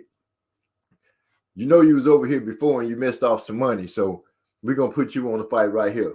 If a lot of people see you good, if a lot of people don't see you good, do what you do. I think he went out there and handled his bid. He was letting his hands go. Yeah, he was. I guess I did say earlier that he had a little ring rust. I think I did a video about it, letting people know what I saw through the FaceTime with my brother. Thanks for him showing me the fight. But is he gonna get the fights with the upper of the I ain't gonna even say upper quality, because Demetrius Andre, I think he is a good quality fighter, left-handed. Do you think he's gonna get? Is it gonna be hard for him to make the fights with like the likes of Benavidez or the likes of Caleb Plant?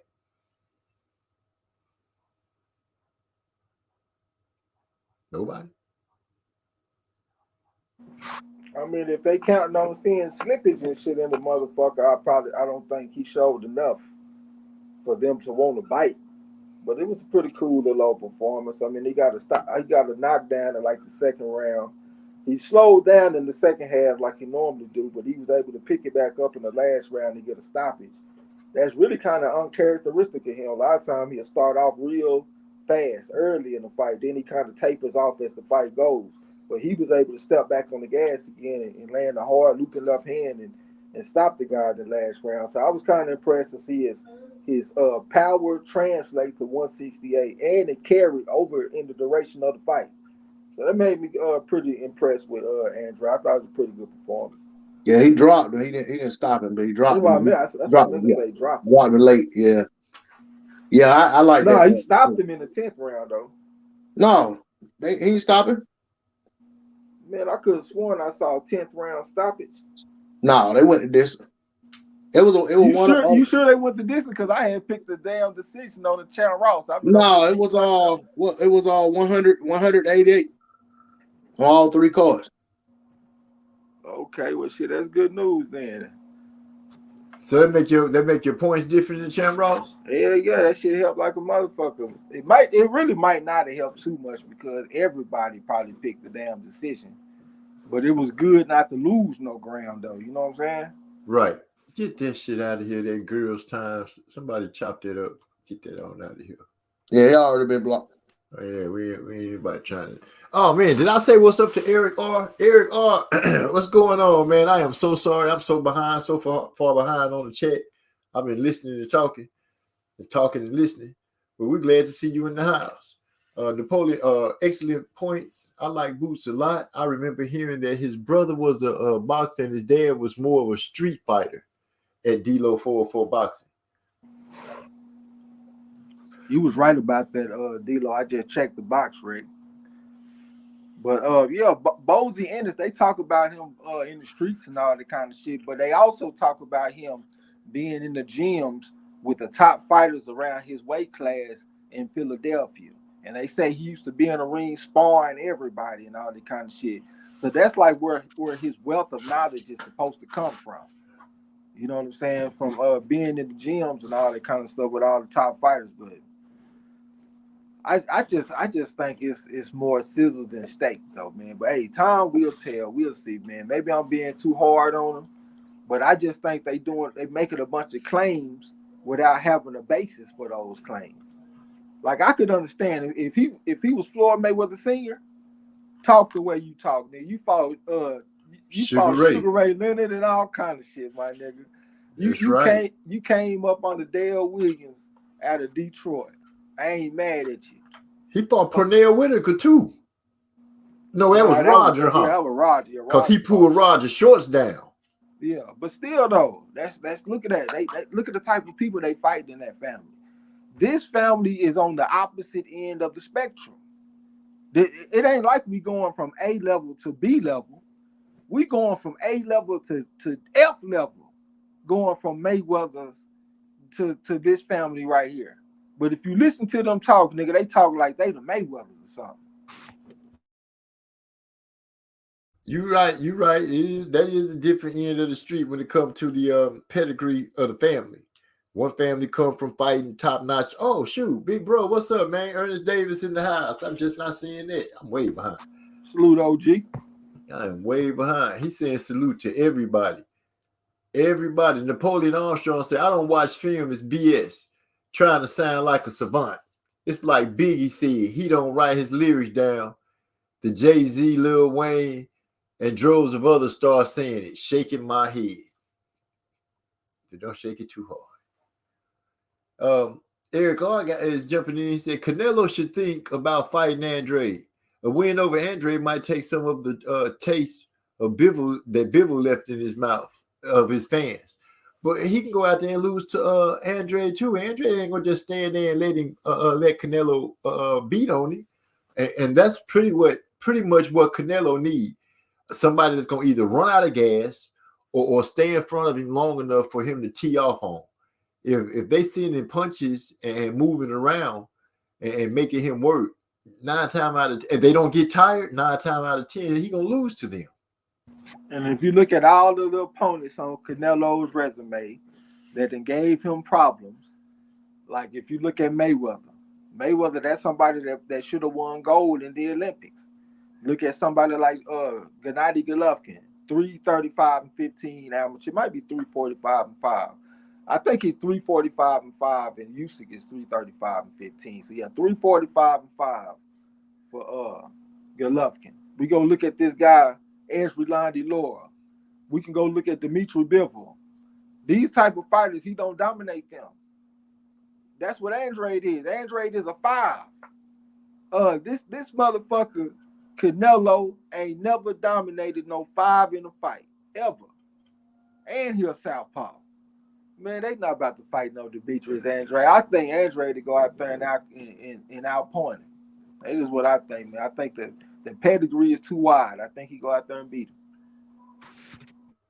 I feel it. I stand by what I was saying. If they're not gonna stand in front of him or run out of gas where he can catch him, 9 times out of 10 they're gonna issue him a loss. If they letting their hands go and they moving around and their stamina stay up, he gonna take a loss. Caleb Plant was doing well until he ran out of gas. I feel like Caleb was outboxing Canelo, but this ain't about Canelo tonight because we had Tank, Andre, Boo Boo, and Rashid Ellis doing their thing. So Canelo gonna have to take the back burner.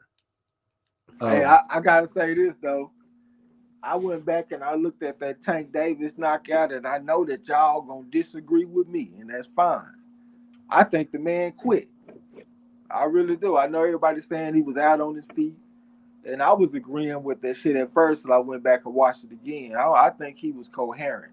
I just think he ain't never felt nothing like that before, and he didn't want to feel that shit again. That man went out, he started negotiating his way out that fight. It reminded me of Andrew Galata versus Mike Tyson. That's why I posted that shit in the chat. Right. Because that's what happened in that fight. Mike Tyson hit that motherfucker with a right hand, and Galata quit. He got to talking to his coaches, and his coach was like, "Don't do this shit." And they were trying to put the mouthpiece back in his mouth, and he refused, and he wasn't. That's what that shit reminded me of. I think the man was coherent. I think the man knew where he was. I just think the man didn't want to feel that shit again. And he found his way out that fight. Go ahead, bro. Yeah, I said that same shit, man. I said he got hit with the first good punch and was like, "Man, I'm good, man. Check cleared." Well, I did give you. I don't know. All I know is that when I saw him, he kind of squatted down like he was sitting on the potty. When he came back up, he was on his bicycle going backwards. He let his hands go enough to keep Tank from just running up on him and mauling him. He started walking toward the wrong corner, but then I guess all that had to be part of the act. But he didn't come back out, so I didn't say Tank knocked him out. That's quitting. You gave up on the stool. I don't want no more. So I agree with y'all. He quit. That's what I thought. Hell, he was doing decent in the fight. I thought he was in the fight, even though the official scorecards had it extremely wide. But I thought he was in the fight. I thought he was doing decent work. And then as soon as he took that left hand, like Tank knocked all the fight out that motherfucker. It's just some fighters, man. They hit you, and they can change your perception of what's going on. Like you felt like you was in a situation that was manageable. Then all of a sudden you learn that there's some outcomes that can take place that you wasn't expecting. You heard that this man hit hard, but you didn't know he hit hard quite like that. And I just felt like he didn't want to feel that shit no more. This man said he temporarily lost his vision. I thought they were gonna say that it was some kind of muscle that got knocked loose or some shit to where he couldn't focus his vision or some shit. By the time he got to the interview, his vision was perfectly fine. Like, man, I don't know, man. That don't sound right to me. It don't. Sometimes the truth can sound a little funny. He might have got the sight knocked out of him for a hot second or two. I'm just saying, I can feel him saying, "No, I don't want to get hit like this no more." But what I was going to speak on, I noticed about Tank, because I heard D-Lo say Tank got touched a little more than what we would probably like. But I have been listening to Tank, and on more than one occasion, this dude has said that he trying to see what's coming at him. Now, I seen him, trying to work his defense and roll with some of the punches, but you could almost tell when Tank feel like he done got hit with all they got, the way he started to fight changes. And you know what? I was thinking about that shit because, like, in my opinion, I wasn't just super impressed with Tank's boxing skills in this fight. I was impressed with the hard punch that he was able to land. He landed several hard punches in the fight. I was impressed by that, but I wasn't impressed by his overall skills. You know what I'm saying? But to me, it seemed like he gets it in his head where he feel like his opponent then got some good work off on him, or his opponent might be leading on the cards, and then he goes into go get you mode. It's like he get a boost or some shit. Like he get a boost in energy and power and focus, and like he going to go get you mode, and he go get you. It's kind of like that Terrence Crawford turn up. Like you can say whatever you want to say about Crawford, his opponents, or whatever, but ain't nobody survived the Terrence Crawford turn up. And it seemed like when Tank fight, that's the real Tank. Like that's when you get the 100% Tank Davis when he feel like he down a little bit and he got to go get you, or he feel like you done got something on him and he got to go get it back. Because it seemed like he throw caution to the wind and he go into destruction mode, like he coming to seek and destroy something. And I do think that could potentially be a special attribute of his. It's kind of like Sugar Ray Leonard. You're blowing it, son. You're blowing it. Then all of a sudden, Sugar Ray turned into a killer, going to go get something, going to go take something. It seemed like Tank Davis is the type of fighter that responds to something like that. Like if his trainer was my man, I can't think his name right now, but if he told her, "Hey, you're blowing it, son. You're blowing Calvin it." Ford. Angelo Dundee. Yeah, Angelo Dundee. I thought he was talking about if Calvin. you tell Tank that, Tank responds to that kind of shit. And that Tank Davis turn up does seem official. Well, it's like when Floyd told him he was behind in that Barrios fight. And he asked me, he said, "You don't want me to lie to you, do you?" And Tank went out there and responded. True. Santa Cruz too. Yeah, and the Leo, yep. Yeah, the only one is really the big head motherfucker, Pitbull Cruz. We didn't see the turn up in that fight. He kind of went out there and outboxed the guy, won on points, had a hand injury and all that kind of stuff. But all the times where he had to go get it, it's like he transforms to a whole nother level. Maybe not skill wise, but will wise. Determination. You know Determination. Even the other attributes like he look a little faster, he look a little sharper to me, more focused.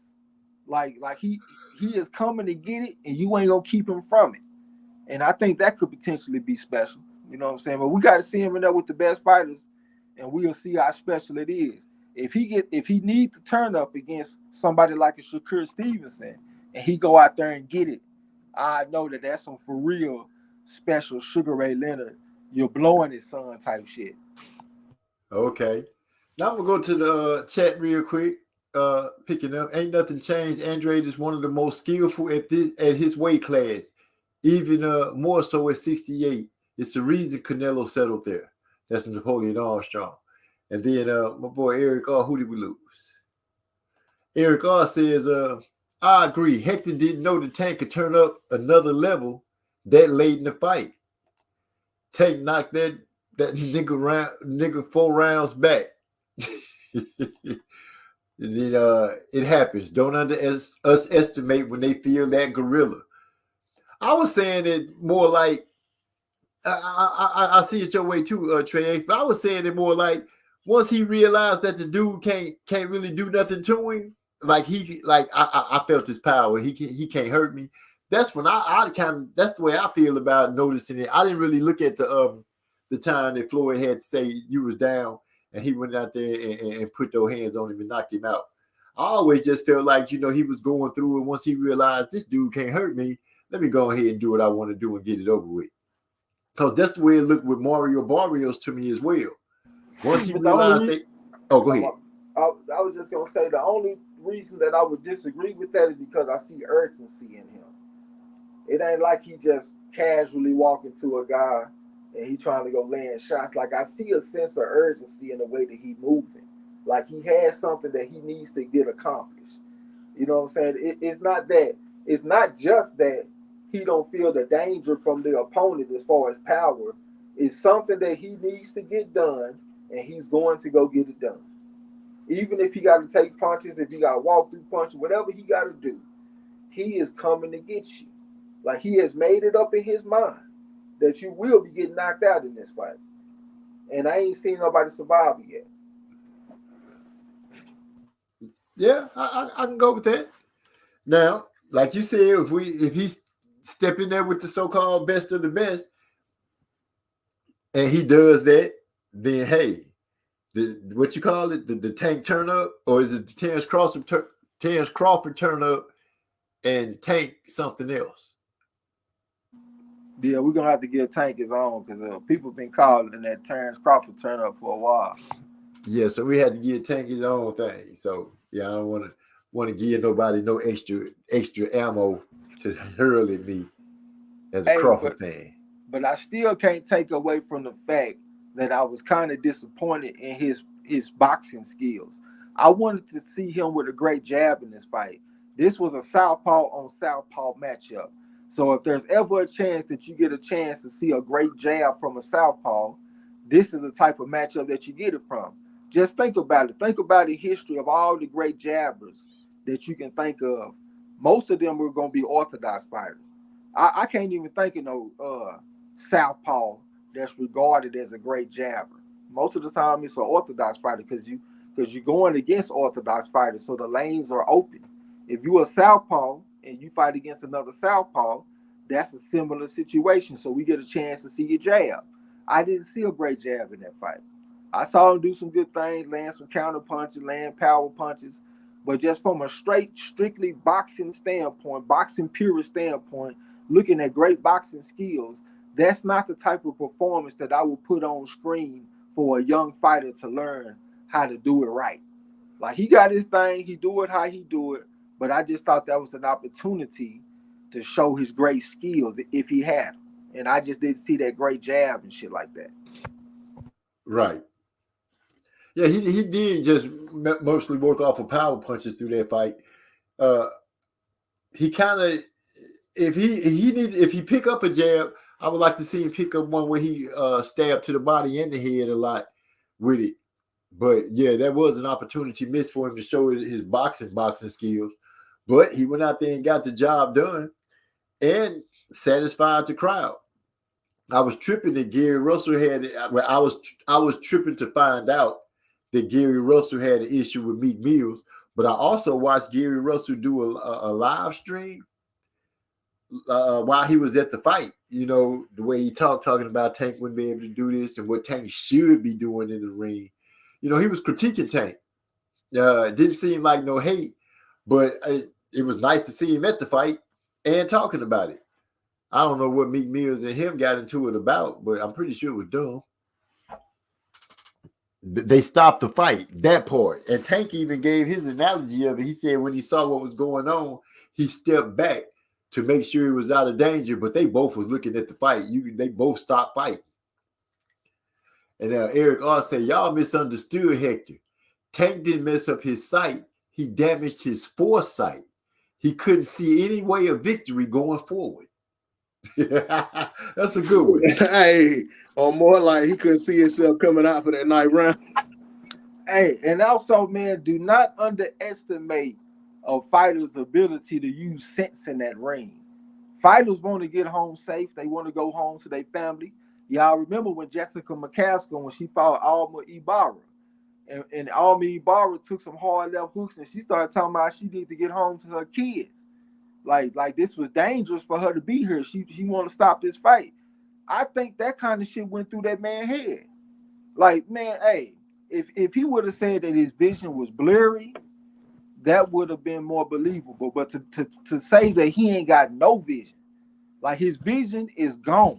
He's seeing all black right now. I don't believe that shit. I don't. I think that the man started thinking with some sense. Like, hey, man, I don't know if I could be taking too many of these punches. I got a family. I got a wife. I got kids. I need, you know what I'm saying? My family need me, man. I don't need to be sitting up here taking all this shit, man. That's what I think happened.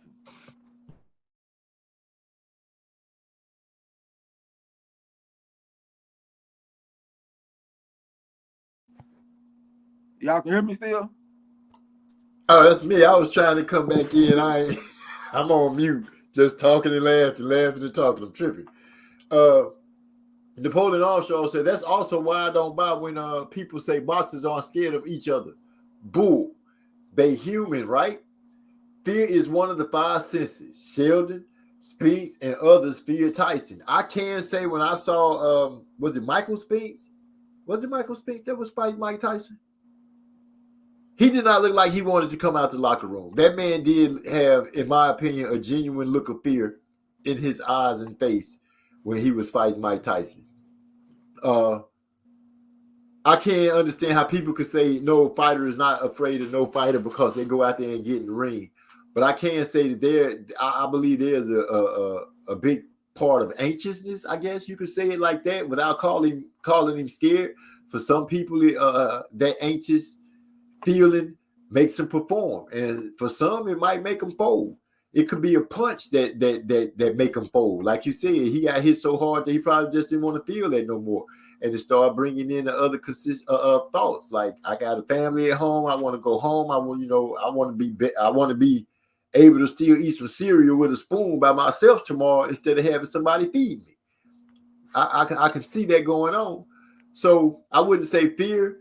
I call it anxiousness, so nobody wouldn't be thinking I'm disrespecting. But yeah, you can be scared. I can say that some fighters can be scared of other fighters for the heck. We heard stories when they talked about George Foreman punching the bag and stuff. How some fighters again being nervous for just hearing the way he was punching the bag. Yeah, fear. I done seen a whole bunch of fighters be scared. You walk into a gym and they might see somebody hitting on the mitts or hitting on the bag, and you see them just sitting up there looking hard because they hearing them sound the way the shot sound and shit. Pow, pow, and you can tell they kind of scared. You know what I'm saying? That just, it is what it is. That shit always gonna be part of the sport. You know what I'm saying? And plus, it might not necessarily be fear that you're gonna get hurt, but it's common sense. Like, let's say, like, everybody got a style. And there's also a style that can counter every style. So like for me, I didn't like fighters that moved around a lot. You know what I'm saying? I'm a lot more comfortable when you coming to me, standing in front of me, trying to back me up type shit. But if I got to go find you, I got to go cut the ring off and all that kind of shit, that's a harder style for me. So like, if you're a professional and you got the people that's on at the top that you're supposed to be fighting against, some people might look at them and be like, man, you know what? That's a style that does not suit my style very well. You know what I'm saying? You can call that fear. You can call it whatever it is. I call it like common sense. A motherfucker know, like, I have trouble with a certain style. This fighter possesses that style. It's not out the realm of possibility that this guy might give me some trouble, some problems. And I think all of that shit exists in boxing. So with that being said, fighters can be afraid, nervous, scared. You don't want to get stuck with something like that. Yeah, you hesitant, or however you put it. Not to put them down, just saying they are human. That was a good one right there, Napoleon Armstrong. I appreciate you throwing that one out there. Eric also saying, MZ, that fight, that was Barrio's fight when Floyd told him that he was behind. It was? I thought it was that fight and Santa Cruz. I thought it was two fights he did that shit. Okay. Somebody was mentioning, Joseph Brown said, most impressive by Tank was when he heard Rolly trainer say, you whooping his ass, Tank, told Rolly trainer, shut your bitch ass up. And he stopped. I do remember that. He was in the ring. That's one thing I can give him a liking to Floyd for sure. Him hearing that trainer talking noise and him talking back to the trainer. But Floyd was in a fight where the dudes was the announcers on the table was talking about a football game, and Floyd hollered over to the side of the thing what team he liked, and you know, while they sitting there talking, he in that conversation while he was fighting. So I can give him, I do give him that I don't know, it's just a special thing to me for somebody to be able to zone out into the crowd and hone in on something being said. I've never been in a ring like that with a bunch of people around and all that stuff going on, I wouldn't know how. I've never been able to hone in playing basketball. I couldn't hone in on my family screaming for me. I hear other people say they could do it. I never could do it. It was always like a big silence. So I don't know if it's like that for them in the ring. Do it be a big silence? Can you hear stuff? I really don't know. But I would like to hear what those champions or fighters would say when they're in that ring and those crowds are going crazy.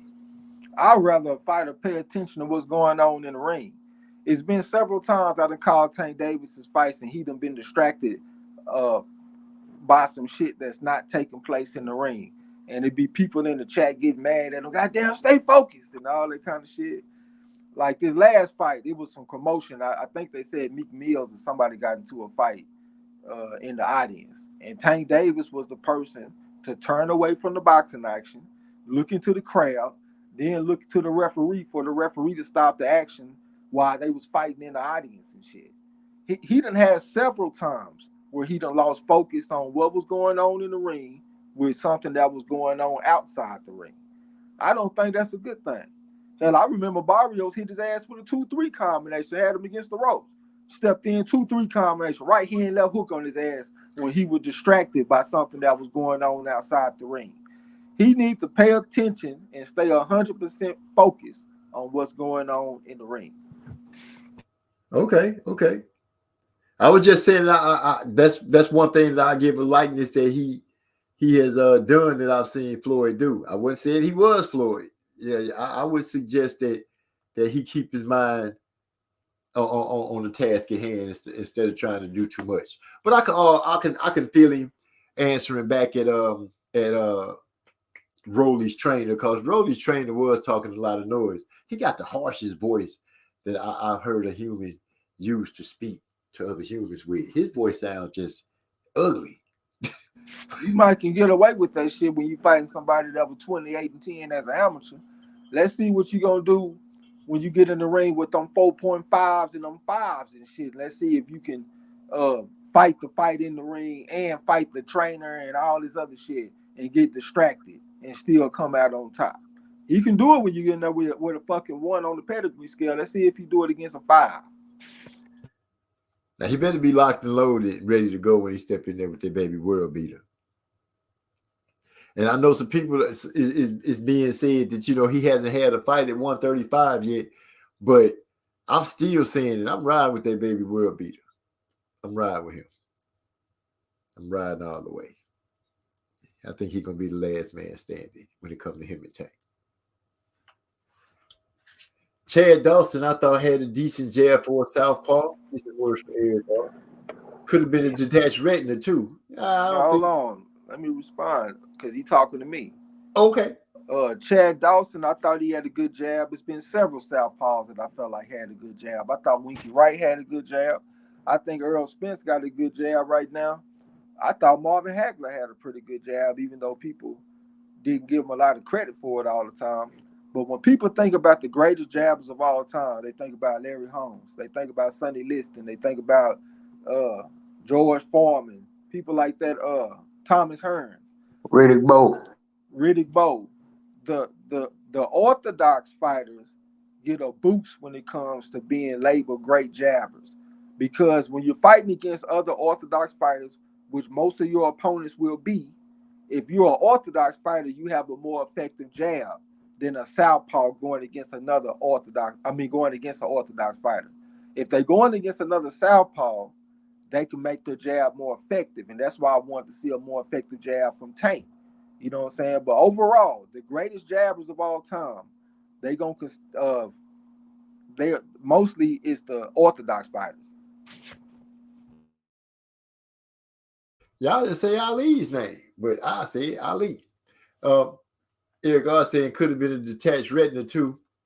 Joseph Brown, he makes a good point. He said Foreman is on record saying he was afraid against Joe Frazier, but he still won that fight by KO. I remember that interview that he gave about that fight. He was saying that he was afraid that Joe, because Joe had been whooping ass and Joe was the champ. So he was like, yeah, I didn't want Joe to knock me down. So he kept knocking, he was like, I kept knocking him down because I didn't want him to knock me down. I didn't want him to hit me with that left hook, which I felt kind of funny. I kind of felt like Big George kind of made fun of himself in certain ways, kind of made light of it when it came down to certain fights. I don't really think he was afraid of Smoking Joe. I just find it hard to believe that 6'3" dude was afraid of Smoking Joe. Olympic gold medalist and all that kind of shit. I don't believe that shit either. I think he just later on in life he tried to like soften up his character for the public, and he would say shit like that. But I don't think he was afraid either. Yeah, because at one point, you know, George Foreman was kind of on the fast track of being like Sonny Liston, a champion that nobody really liked. So yeah, George kind of really reinvented himself. He was really despised and disliked by those Africans when he went over there to fight Ali, for the simple reason he took a German Shepherd dog with him. And that's the dog that they used. That was a police dog they used over there against those Africans and stuff at the time, because, you know, at the time they still had that apartheid stuff running around over there, and things were just bad. And so he represented a bad stigmata for them when he went over there with his German Shepherd. So when he left, when he stepped away from the game and came back and reinvented himself, I think when he speaks about the other fighters and stuff now, he tries to give them their credit and what have you, and instead of just, you know, like you used to most stories. Yeah, I just went out there and I destroyed this guy, and this and that. He had nothing for me. Those aren't really the stories that most people eat up. So Eric R said Floyd yelled out Steelers, laughing out loud. I remember that. It was the Steelers. I don't know what football team it was, but I know he did speak on it, because they also said something about betting, and he called out the team that he was going to bet on. And they thought that was just so amazing that he could be in the ring fighting and talking to them. That kind of stuck in my head so strong, because what's his name? I don't know. Is he dead? Did that guy die? The one that was kind of crying when HBO was getting rid of boxing? Jim Lampley. Yeah, him. It was him. He was crying when Pacquiao lost too. No, he ain't dead. Oh, he's still alive? Well, he's the one that was like, you know, I forget who he was commentating with, but, you know, he was so impressed that Floyd was able to talk and box and do all that stuff at the same time. I never understood how somebody can give you so many compliments and turn around with the same breath and backhand insult you. But they always find a way to do it.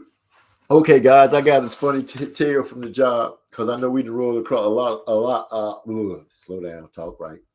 We have rolled across a lot of good boxing talk tonight. If it's anything that you feel like I missed, let me know.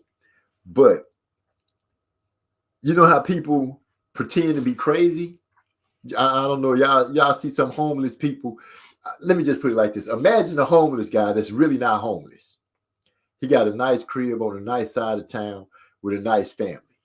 But then he come to the less fortunate side of town and say, walk around and talk to himself, dressed up bummy, let himself look all crummy, but he's standing out in the parking lot having fights with himself, coming into the store talking about, oh, I'm sorry, I had a fight, you know, I hope we ain't disturbed nothing. You know, I'm looking at this dude, right? He just seemed like his crazy ain't crazy for real. So one morning, you know, he out in front of the store panhandling the whole night, playing his crazy role. He come inside, go to the bathroom, come back out. 20 minutes later, he come back running full speed like a track star. Shoot up inside the store and run into the bathroom. So I'm thinking he got the boo-boo or something. Here come these two essays, Mexican guys, for those who don't know what essay is. They come in the store and like, say, say, school, you see a dude in a white t-shirt come running up in here? My co-worker, she said, yeah, he went in the bathroom. Next thing you know, we hearing all this boom, boom, boom, boom, all this loud bumping and stuff like that in the bathroom. So the guys come out, he holding his hand, shaking his hand. So me and my co-worker trying to figure out who gonna go in and see what's going on with old boy in the bathroom. I end up getting the short end of the stick. I go in there and look. It's a puddle of blood in front of the toilet, but he not in there. So I look in the ladies' bathroom, he not in there. But there's no trail of blood of him leaving the bathroom. So I'm puzzled, perplexed. I don't know where this dude disappeared to. I start walking through the store. This man is literally hiding behind an aisle, balled up in the little fetus position, trying to hide so they don't see him. They done whoop the shit out this boy. Literally. He got a knot on his head like a Hellboy horn that been cut off. Eye swole. I mean, they whooped his ass quick too. They didn't tear up the store or nothing. They just whooped his ass in there because he done went around the corner and tried to break into their car. True story. They got a whole house on the other side of town and the family and everything. Dude, the dude came in the store and picked up a bag of chips just before he went and got his ass whooped. Picked up a bag of chips and a soda and came to the counter with $100 bill. And I was like, dude, I am not breaking this $100 for $4. Yeah. So he got money in his pocket and everything. Nice house and everything. Nice crib, good family on a good side of town. And he come to the bad side of town or to the hood or what have you to act up. And they whooped his ass. How y'all know he got a nice house and shit? Because he got relatives that be coming through there talking about, I don't know why he over here doing this, and when him and his mom and them got this and got that, you know, they telling on him. Yeah. You know, people know each other when they be seeing you, when they see you in the hood. Oh, that go Trey right there. Where you going, boy? I'm just finna go to the store. Good boy there. Good boy. You know how it go. Yeah. So that's how he is. That's how it was, because we had to call the police. They didn't come fast enough. So my coworker called the ambulance, fire department. They all showed up. And that's when we found out he had relieved himself in his pants. Man, that shit crazy. It is. But especially to pretend that there's something wrong with you. What if you wake up one day and you really are trapped in your mind? Yeah. Napoleon Armstrong said, fear is healthy. We all have felt it and will continue to. It protects from danger, self-preservation. Tyson said he was scared before each fight. It's okay. Like I said, once again, you could be anxious. There's been a lot of things that I would get ready to do that I'm like, oh man, getting ready to fly. I can say that every time I get ready to take off in the airplane, I get this I had this crazy anxiousness about taking off and landing. Once I get in the air and we start flying, I'm good. I can go through turbulence and all that. But it's taking off and landing. Those two parts bring out, I'd say, the most fear in me when it comes to an airplane, because I got this fear of getting ready to take off and like one of the tires blow out and we crash. And I know that sounds crazy. And I got another fear of landing and the pilot just land too hard and we crash. So yeah, that's my fear. Yeah, I got acrophobia like a motherfucker, man. I don't fly. If we can't drive, I ain't going. So you would miss out on getting to go somewhere like Japan or Hawaii or something like that. Man, it would be nice to go travel the world and shit. I always said I wanted to go see the pyramids and shit like that, but brother, I just can't see myself being way in the air like that. How about in the water? You can mess with a ship? I might be a little bit better because I can swim, but I can't fly. I ain't got no wings. That motherfucker gonna have to give me a parachute before I go on the plane. Fuck that plane. That's how I used to feel about a ship, because I'm like, that's a lot of water and it's cold and I'm just not trying to. That's like, it's extra torture to me to drown, because I'm like, you fighting to survive. You out there in all that water. You know you're not going to make it to no land, not swimming. And you're going to get tired. And now you got to fight to keep from drowning. That's just too much. If I'm in the air and we falling, I'm like, I know once we kiss the end, once we kiss the dirt, it's over. It ain't no struggle, no fight. So it is what it is. I got you. Let me see. Eric R saying, I love the moment when Floyd was giving instructions to Junior, and Junior was staring intently at his opponent. Senior said almost like he was hurt. Son, you're not listening. And Junior repeated it back. That was against who was that he was fighting? It wasn't Pacquiao. I remember that fight, but I can't remember who he was fighting. Might have been Berto or something, but all he wanted to do was stab him with the lead hand and put that right hand on him. Floyd ain't got to pay close attention for no shit like that. He done that shit a million times in his life. So yeah, I thought that Floyd Senior was kind of overreacting because it ain't like he gave him some difficult instructions. He gave him some simple shit that he done a million times.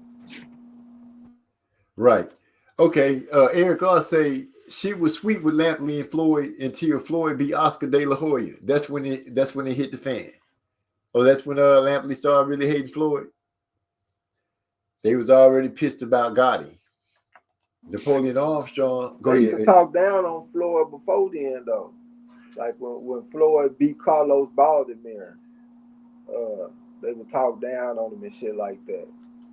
Yeah, they was even talking down on him back, like back in the Diego Corrales days. Like when he went out there and beat Philip Endo, they made it seem like that was like a outlier fight. Like he don't normally fight like this. Like he normally just get out there and move around. He don't really step to people and put an ass whooping on them like the way he did against Endo.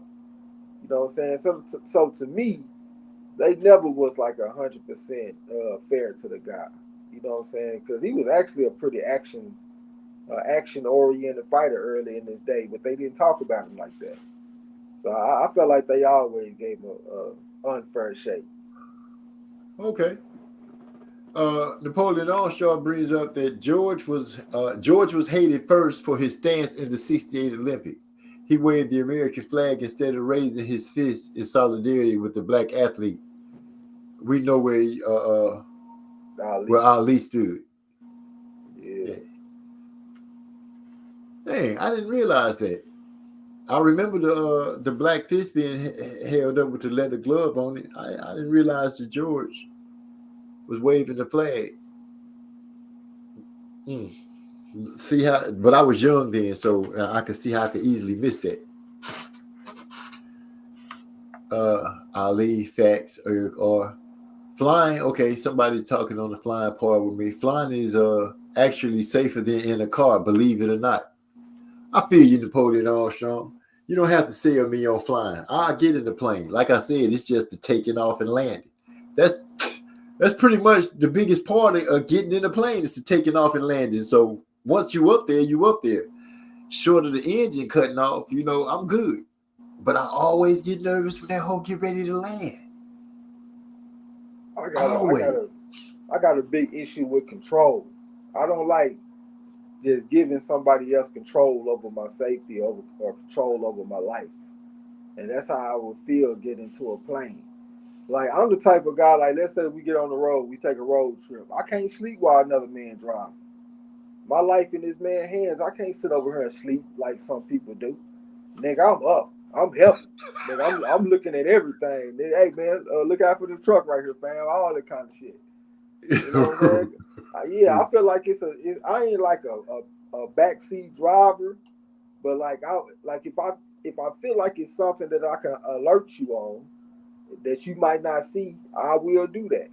I feel like it's damn near like a team effort when it comes to that shit. You know what I'm saying? But yeah, I just don't like giving up a bunch of control, and just my safety is in another man's hands, and I don't have no say so. If I'm driving shit, I got a lot more control. I feel like, hell, I can swerve out some shit if I need to. You know what I'm saying? Shit, I can come up out that shit, but I can't do nothing in the plane. All I can do is pray. Like, nigga. I feel you. Trey is Eric. I'll say, Trey, someone told me once flying is like sitting next to a big air conditioner. So that's what used to trick me when I fly. Now it doesn't bother me. Stay up the night before so you can sleep through. Trey X said he ain't trying to hear that. Yeah, I got real acrophobia, man. Like Like, have y'all ever watched them acrophobia videos on YouTube where you No, got I them haven't. crazy ass people be walking on them tall buildings and shit way in the sky and doing all them stunts and hanging off the side of a building and all that kind of shit? I seen them walk on that glass thing, but I ain't seen them hanging off or nothing. Man, they be hanging off the side of buildings. Like, even just explaining this shit right now, I got my hands starting to sweat. Like, I got real acrophobia just looking at them videos, nigga. It'd be hard for me to even watch that shit. Hands and feet be sweating like a motherfucker. So yeah, I'm just not made for a plane, my brother. I got to take call me night train, goddamn me. Shit, I'll meet y'all there. I'm gonna catch the night train, baby. I feel you. Armin Brown said, I'd rather fly than drive. I'll fall right to sleep with someone else driving, laughing out loud. I can give you a good 2 hours awake, then I'm going to sleep. Yeah, I got to be under the influence to do that. But if I'm anywhere close to sober, nigga, I am not going to sleep. I don't give a fuck how far we go. Man, 18 hours, nigga, I'm up. I feel you. I feel you on that. I hate if the car's not big, I hate getting in the vehicle trying to drive because it's hard for 6'5" legs to just be squeezed in something like that the whole time. And they don't make cars for big people like that. And everybody that I travel with always has something that's not really friendly to my height. You know, that actually made me feel good to my heart to hear you say that shit. Yeah, I'm glad that them cars giving your knees problems and shit. You get our knees popping and cracking like a motherfucker. Because I remember last time I had told you when Armin Brown came through, I was like, he's 6'3". And then you talking about, dude, you're too little. Nigga, I still ain't forgot that shit. Dude, you're too little. Like, nigga, yeah, get on his ass. Whatever kind of car you driving, get on his ass, pop them knees. It's getting cold outside, too. I hope that cold been on your ass, nigga. Knees popping like a motherfucker. Nope. They don't bother me like that. Well, fluid in the motherfucker. Only when I got to travel. Only when I got to travel. I feel you. I'm around saying I'm right there with you, MZ. Look, she supposed to be on my side. She's siding with you and shit. Cause she tall. Yeah, she's supposed to be on my side though. She feel my cramp pain right now. The pain that you were laughing at. Swole knees and cracking and all that. That's why I don't worry about it. I'll get her later. Okay, that's why I don't do a bunch of car travel. D-Lo, Yeah. You pop back in. You must have had a story to tell. What is it? Come on with it. No, I was just along for the ride, man. I didn't mean to hop off. Oh, Napoleon Armstrong said Trey X is B8 from the 18. That's ain't getting on no plane. my time. Oh, that's Mr. T. He used to be like the strong man on this team, the A team. It was like this guy named Hannibal. He was their leader. Then this dude named Face. I can't remember his real name, but he played this crazy role. But he had all these different disguises. And this guy named Murdoch, I think I'm saying Murdoch right. He was their pilot. And every time they needed to go somewhere special, they had to trick Mr. T either to get in the helicopter or on the airplane because he was so afraid of flying. They would always end up knocking him out. And he would wake up after they get there. How we get here, fool? You know, it's an old show, something that older people grew up on. So I feel you before your time. But that's what it was about. Yeah, just a little bit before my time. Yeah, they were some action people. Yeah, I remember seeing them in the van and all this shit. It was just like when I got a little older, because they made a movie and shit. They had Rampage Jackson in it and shit. Yeah, that. I saw Mr. T the other day. He looking old, but he's still wearing his gold. He pity the fool. Yeah. Armin Brown say, see, I pay extra for my plane tickets to be in the aisle with all the room. I just thought about something with Miss Armin Brown. Talking about she feel your pain from the vehicles. But she the type of person to get out of work and get home and sit in her car for 3 hours straight. So I don't want to hear none of that shit, because if your knees was hurting, you wouldn't be sitting in your car for 3 hours straight. Get your ass out the car and take your ass in the house and make sure that you be on my side. Don't be teaming up with no other man when we got company. Maybe she got a lot of leg space in her car. Yeah, that's true. Yeah. So I told y'all about the old boy playing like he a bum at the job. Dude, my job is really getting like, there's some wild stuff to go on. I'm going to start telling some tales from Circle K. Because at nighttime, around this time right here, no, I say about 12, between 12 and 4, oh my God, it'd be some kind of craziness coming up in there. All kind of stuff, man. All kind of walks of life. Mohawk struggling on my guy, Mr. T. He getting old. He say he getting up there. The Mohawk struggling. Yeah, it didn't even look like a Mohawk no more. And he used to frown so much. You know how you see an old person, you see they got the little wrinkles in their face already, right? But his wrinkles follow what his frowns used to be all the time. So I can't even explain it. His face just look like it's frowning all the time. They're like people that smile a lot. They got them smile lines. That's why they say, if you want to preserve your youthful look the longest, sleep on your back. Because when you sleep on your side, you sleep on your stomach, you kind of contort your face because the way that you land on your pillow and shit, and that can lead to wrinkles. So they say it's best that you sleep on your back so you don't get those wrinkles like that.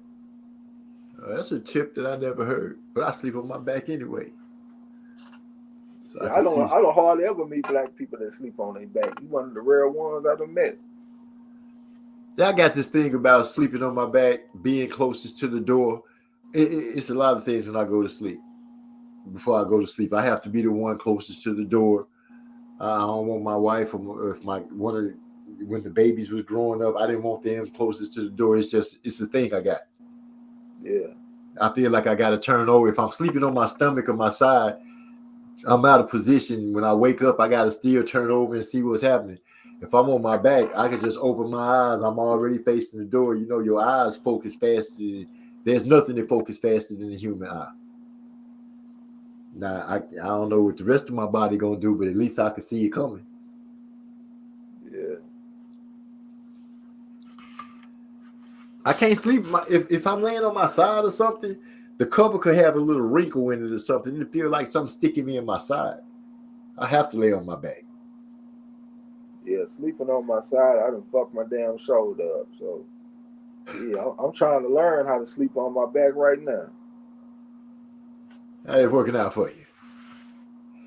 They sit in my big SUV because it has all the leg room I need. I'm gonna leave that part out in Hush Trey. Yeah, I'm gonna get her later on. Napoleon Armstrong said, "Damn, I'm getting old." How old are you?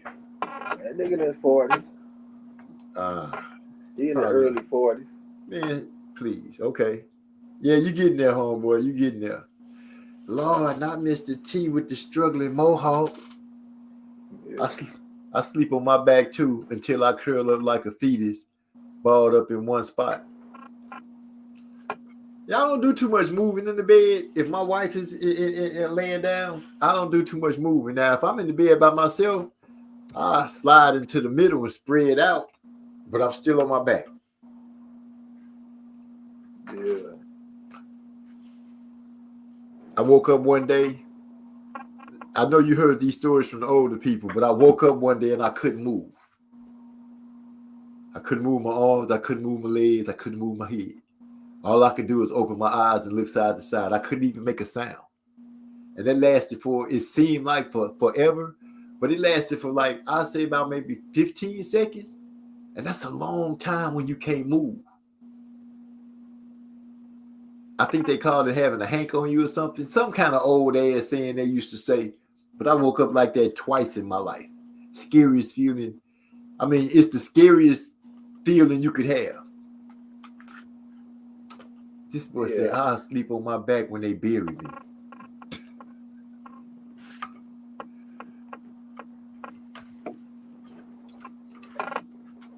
Yeah, I'd had a little bit of sleep paralysis. It'd be feeling more like I'm too lazy to move than I can't move. Because when I finally be like, man, fuck it, I'm about to move, I'll move. Like, I just kind of snap out that shit. I I remember, I specifically remember laying there really trying to move and not being able to. I don't know. I'm sitting there like struggling, trying to move, and then all of a sudden, I can move. But it's like, at first, it's like just being stuck there. It's just like being stuck there. I got you, Napoleon. Eric R said, I could hear the church organs playing after MG started off like that. What? What church organs? Started off like what? Not being able to move when you open your eyes? Yeah, I thought you about to say that the Lord came and talked to you or something. That's why you couldn't do it. I swear. Or that you had a battle with the devil or something. No, I wasn't going to say all that. I would just say that I couldn't move. I don't do the spirit shit. You know what I'm saying? I don't tell ghost stories. I don't want to hear ghost stories or spirits. I don't want to hear about the evil spirits and none of that stuff. I told y'all, my cousin and them used to pull stunts like that when they was young, scaring the hell out of me in the house. I'm traumatized. So when people start talking like that, no, I'm going to just keep it as simple as possible. I couldn't move. I woke up. I couldn't move. I couldn't move my head. You know, I was just stuck. Then all of a sudden I can move again. I wasn't finna say, I do not want to have a conversation with the devil. To be honest, that's not a conversation I want to have. I can't even imagine something. No. I can't imagine having a conversation with God. I can't imagine having a conversation with the devil. I ain't ready for that. Yeah. I got me some pies. I need some cigars. This was a great night. Let me see what we got here. My elbow used to be, I can hear. No, I already read that. My elbow used to be messed up. Let my wife lay on my arm at night. Oh man. I came home. I remember having one of my daughters when I just had two, Ebony and Jessica. One laid on the right arm, one laid on the left. And they slept like that all night. And when I woke up the next morning, my muscles were like had been worked out so bad that I could hardly lift my arms up.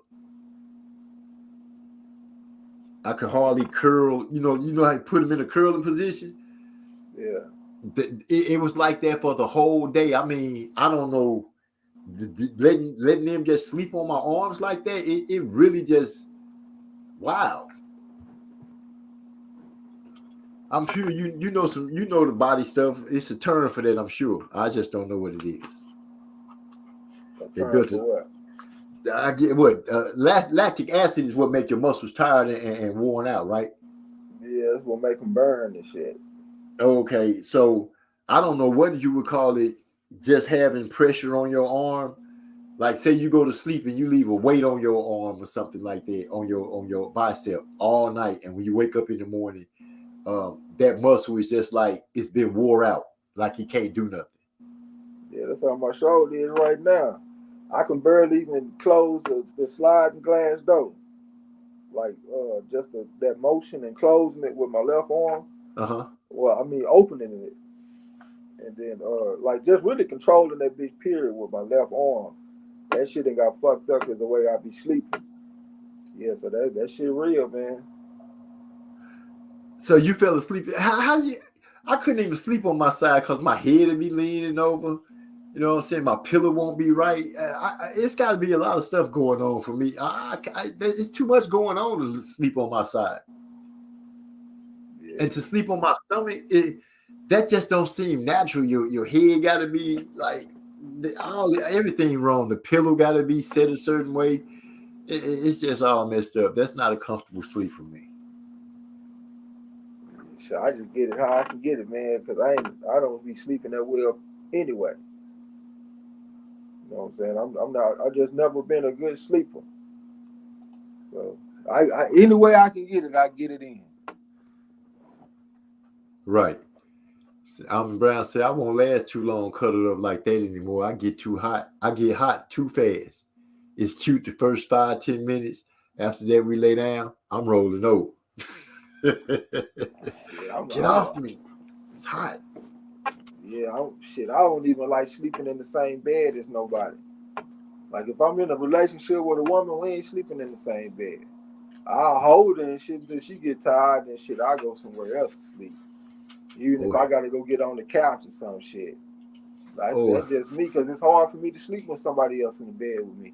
And then I do a bunch of tossing and turning and all that kind of shit. And like she said, hey, all that cuddling too long and getting hot and I'm sweating it, like, nah, I can't do it. Your ass will wake up and I guarantee I will not be there. For real. You gotta go find my ass, nigga. I'm in the living room somewhere. that's how you get a good fan. Cause do it. I toss and turn too much, man. I'm waking the woman up every time, cause I toss and turn all night, and then I go on my patrols and shit. I want to get up late at night. I'm patrolling the house and shit, make sure everything's secure the perimeter. There you go. Yeah, I feel that. Yeah, it's best that I just sleep by myself. Just let the woman sleep in the bed. I don't know. I don't know if I can just, I can get up and I go do my perimeter walk and everything, but I can't. I can't go to bed without her on side of me. It's hard to do that. Yeah, I got to roll over and be able to. Hey, yeah, it's a comfort. It's a comfort to rolling over and your hand just falling in the right spot. It's nice and cushiony. I can't explain it no better than that. Except, yeah. I be trying to be considerate too, though, because like if I'm doing a bunch of moving, I'm getting in and out the bed and all that kind of shit, I don't be wanting to disturb her sleep. So that's really be the main part of it. If I go sleep by myself, I ain't got to worry about none of that shit. Oh, okay. I feel you. I still need. I can honestly say my bed it doesn't have that wiggle room in it. My wife can fall out the bed without disturbing me. I can get out the bed without disturbing her. But other than that, I got to have it on side of me. If it's time to go to sleep, because I'm spoiled to it, I guess. It's been so long that I'm spoiled. And then at the same time, if the woman snore, oh hell no! I'm not about to be in there with that shit, because I don't snore. I don't snore at all. That so part. If it's a woman that's snoring, nah, I'm not about to lay next to that shit all night. I'm sitting there, I can't sleep and I'm mad. So now, my attitude getting bad and all that kind of shit. The next morning, my rhythm ain't right. I'm off note because I ain't slept there. Like, I'm not about to abuse myself all night like that. I feel you. He said she's snoring. I sure can't do it. For a minute. Well, I'm talking like I just been laid up on the side of a whole bunch of people sleep. I've just been sleep on the side of the same person for like 32 years. Yeah. So I'm stuck in the what you call it routine. Yeah. Now, there's been some times that I have fell asleep on the couch or got mad and went to sleep in the man cave. But before the sun come up, you can guarantee I done snuck back in here where it's comfortable. I'll put the fan on if I need to because I don't like waking up sweating. That's terrible. Just terrible. Let me see. I'm gonna keep my mouth closed on that one, but nah. Yeah, he talking about me because I'm gonna go find my own space. I sleep on my side so I can slide up on that. See, on that big butt wifey got to be honest. I feel you, Napoleon Armstrong. Long as I could just reach over there, because my wife, she sleep. Oh my God, she sleep all kind of ways. 1 minute I could be laying there minding my business, and I got a leg tossed over on me and an arm tossed up over on me. Now, when I was young, I used to always think that meant something. I always thought it was like a signal. You know what I'm saying? Anytime my wife her toe could touch me, I'd be like, oh, it's going down. See, you've been married to your wife for 32 years, so y'all probably got everything just on the table. If you like in a newer type of relationship, man, you know how it be. Y'all be trying to be on your best behavior. Y'all both laying in the bed. You don't want to fart. Stomach hurting like a motherfucker. Stomach hurting like a motherfucker. You don't want to fart. You better let it go. You better let it go and just try to tighten the covers up. Tighten the covers up around your chest and stuff. Cause I ain't finna hold in nothing. I let it go. My wife be like, "Ooh, God, what are you doing over there?" Baby, I had a milkshake today. Hey man, you ain't been on your workout, nigga. You taking on protein shakes and shit, nigga. How the fuck you gonna sleep in the bed with your wife and you on protein shakes? I'm just saying, me and ice cream. My wife and them know not to give me milk and ice cream. They already know that. So sometimes we'll go by Dairy Queen. I'll be like, let me get a strawberry shake. And nobody, the kids don't say nothing. My wife, they just like they forgot. And then later on through the night, everybody had gas sometimes. You know what I'm saying? It just is what it is. I don't see no reason I got to jump up and run to the bathroom every time my stomach starts swelling up. Sometimes just too tired to do that. So I do what must be done and just let it go. Derek Bailey in the house. OG, what's up, man? He said salute. Sitting there being silly. It's Almond Brown said, if I snore in a room with a man, I'm comfortable with him. You gonna get this noise. I get it while you aware, but when you wake up, I'm gone. I'm not about to sit up there and subject myself to that shit.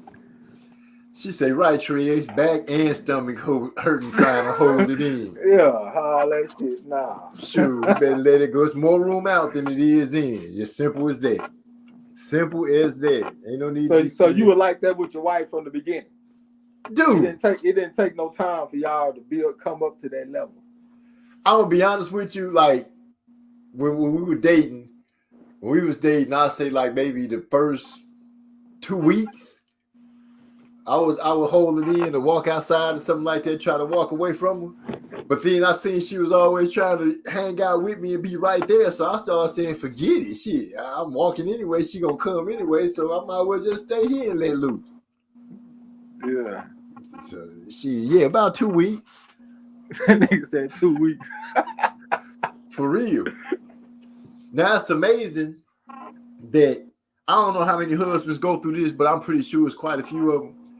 A man can go in the bathroom, jump in the shower, or be sitting on the throne, minding his own business, just taking care of business.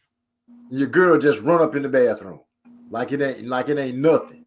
Just bam, come on up in there. She all in the mirror talking to you. You sitting there like, dang, can a brother get a little privacy? Now y'all done seen each other plenty times, but she can be in the bathroom just getting out the shower, rubbing lotion on and all this. And you can bust it. I just bust in there. Bam. I don't really even want nothing. I just want to go in there. And then you getting put out. Get out. They grabbing the towel, wrapping up and all that. And I'm like, well, what are you doing? We've been together forever. Why are you still wrapping up? What's that about? I'm supposed to come in here and be able to see everything anytime. Yeah. I don't know. I ain't never had a relationship on that level. Don't come in the bathroom. I'm in this spot on the toilet. What the fuck? Nah, it don't get that comfortable with me. Yeah, one day it might. I'm just saying that's women have a different outlook on it. I guess when they in the bathroom, they need pure privacy so they can do whatever it is they doing. But when you in the bathroom, they don't care. They just bust up in that mug. Just bust in there. I done seen you before. Yeah, you done seen me before, but let me do it. You're gonna be sitting there all covered up like we just met.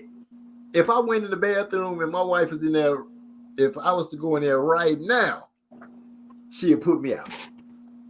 Get out of here like I ain't seen her before.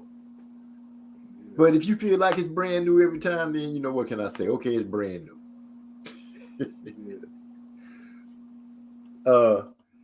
That's a comedic moment for me. Let it rip. I feel you, Napoleon Armstrong. But then my kids start growing up, and whoo, oh my God, my 19-year-old, she thinks she's so funny because she get in the car with the windows up and don't say nothing until after it to start messing with your nose hairs and all this kind of stuff. Your eyes start watering. She over there laughing like it's just so funny. And I can't be mad at her, but I do. I'll be like, man, let the window down or something. How you know who you think want to just smell that? And she laughing like, Dad, you be doing it. You know, you can't do like I do though. I don't smell that bad. I don't want to hear about your farts, OG. Uncle Brown. It's crazy. Uncle Brown said, I need all the privacy when I go in the bathroom. Get out. See? Yeah. That's just not fair. But yeah, life is funny on every level. I can't say that. Women be trying to be extra cute with that shit too. I thought about what I said because I had like started talking to this woman one time, and we had I stayed the night over her house, and we slept in the same bed. And the next morning when we woke up, her stomach all fucked up. I had to go to the dollar store and go find her some gas pills to bring back to her so she can get right. So they just let me know she's sitting up all night holding that fart. Got to fart like a motherfucker and holding that shit all night because she's trying to be cute for me. You know what I'm saying? Did you appreciate it? Yeah, I went to the dollar store and got what she needed. You know what I'm saying? So some gas X or some shit I had when got, but I thought it was funny as hell though. There you go. So there you go. So you kind of laughed at it. You let her know that, hey, it's funny. Yeah. Man, I'm excited coming up, going to Hawaii in May. Never been, but I'm excited. I can't wait to go. I just hope the volcanoes are all dormant. I don't need no surprises. Yeah, have a safe trip over there, man. I'm gonna take a lot of pictures and just see what it's like. Like I said, I'm excited. I'm gonna have an open mind. I don't want to eat anything that you would consider getting from the main states. I want to, even though I know a lot of their stuff is imported in, I want to eat the cuisine that they eat. I'm gonna try all that good stuff. I always get sad when I think about Hawaii because my ex-girlfriend, she had a daughter that died of cancer, and that was one of her last things that she did because you know, like when they get cancer and shit, they get that little Make-A-Wish or whatever that shit is, and she went to Hawaii. You know what I'm saying? Uh-huh. Yeah, she was good little girl, man. She was very, very, very smart. She was so smart that it made you feel like she wasn't meant to be here forever. Like she was just too fucking smart for her age. She was only 9. Her name was Nadia. But yeah, that was one of the last things she did. Cancer, motherfucker, yeah. Yeah, that cancer is something else. It did attack my family a few times. Some of us was able to fight it off, and it took some of us. But you know, it is what it is. Napoleon Armstrong said, "My 15-year-old son do that. I'll be trying to punch his ass while I'm driving. Oh, lighting up the car while you driving and then laughing about it. Man, I can't even say it. Oh, my little girl, I'm telling you, dude. And I keep saying little, but they not really little no more. But they're gonna always be that in my eyesight." Almond Brown said, "Napoleon, I do punch my 15-year-old and my 10-year-old when they do that with the windows up. I get a straight attitude. Yeah, see? But we be doing it. I will crack the window every once in a while, you know, but a lot of times I'll be like, payback. Yeah. I don't know. It's the foolish parent in me that like to have fun with his kid. But it is what it is. Yes, about to roll me up a nice one. This has been a good night. Tank did what he was supposed to do. He won this fight. Demetrius won. Everybody won that you would have expected to win. I don't know why I can't talk sometimes. Except for Speedy Rashidi Ellis. But I thought he won, though. Yeah, I thought he won, too, because I felt like he was winning the fight. It's no way I thought that the knockdown would have been enough to get a majority decision against him. Yeah, Unless but that's they- the thing though. When you in the ring and your back is constantly facing the ropes, and your opponent's back is constantly facing the middle of the ring, and that guy's in control. So even though he wasn't landing the most scoring punches, Ellis was doing all the scoring. I thought he was dominating. I felt like they were giving the Mexican, well, not the Mexican, but the Latino. I thought they was giving him credit for coming forward. And plus, that fight right there shows you another example of those big, tall pressure fighters. Sebastian Fundora, Brandon Figueroa. I was talking about Sandy Saddler when he fought against Willie Pep. Shit, if I sit here long enough, man, I can come up with a bunch of examples probably. But them big, tall pressure fighters, man, them motherfuckers wear you down. Hell, I can't think of the name of Montana Love last opponent. That motherfucker fought a monster. I can't even be surprised that he went out there and lost, even though it was by disqualification. But still, them big, tall pressure fighters, man, tough to fight. True that. I'm still anxious to see how Pandora gonna turn out. This Napoleon Armstrong, for real. Y'all remember the first time y'all made that thing for it and really thought old girl pooted on you? Oh hell no. Crazy. She said, imagine how the woman felt when she thought that it was too. So both of y'all said, boy, let me just, I ain't even going down that road, because that road got a lot of twists and turns out. The world be saying, damn, MZ for real? I mean, yeah, for real. It's a family show. Yeah, it's a family. That's the part right there. Thanks, Trey. It's a family show. Somebody's child might listen and be like, Mama, what they mean by that? Make that thing poop. You'll be surprised, man. We had kids that have been in our fucking live stream. Badass kids hanging out with adults and shit. Up to no good. Cussing and everything. So I just found out that the store that I work at, since I'm off, they have closed the doors tonight. Ain't that a bitch? It's supposed to be a 24-hour store.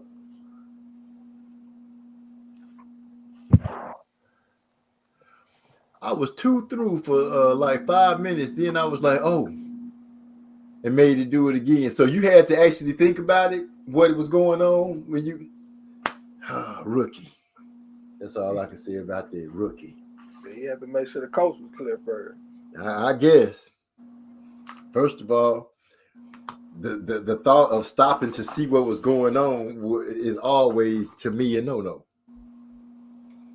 I could tell what the sounds is. Oh, I'm winning. That's all you need to know. G said no harm, no foul. That's right. Go on do what you're doing. You know what I'm saying? Keep it rolling. Let's keep it rolling. If I feel like it's gonna be a scent, we can turn that fan on.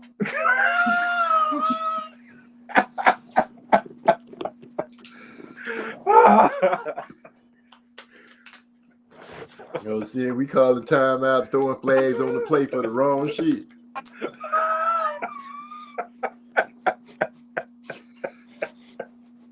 You say those flags on the plate for when you catch a cramp or something lock up. Oh, then you go ahead and take a pause.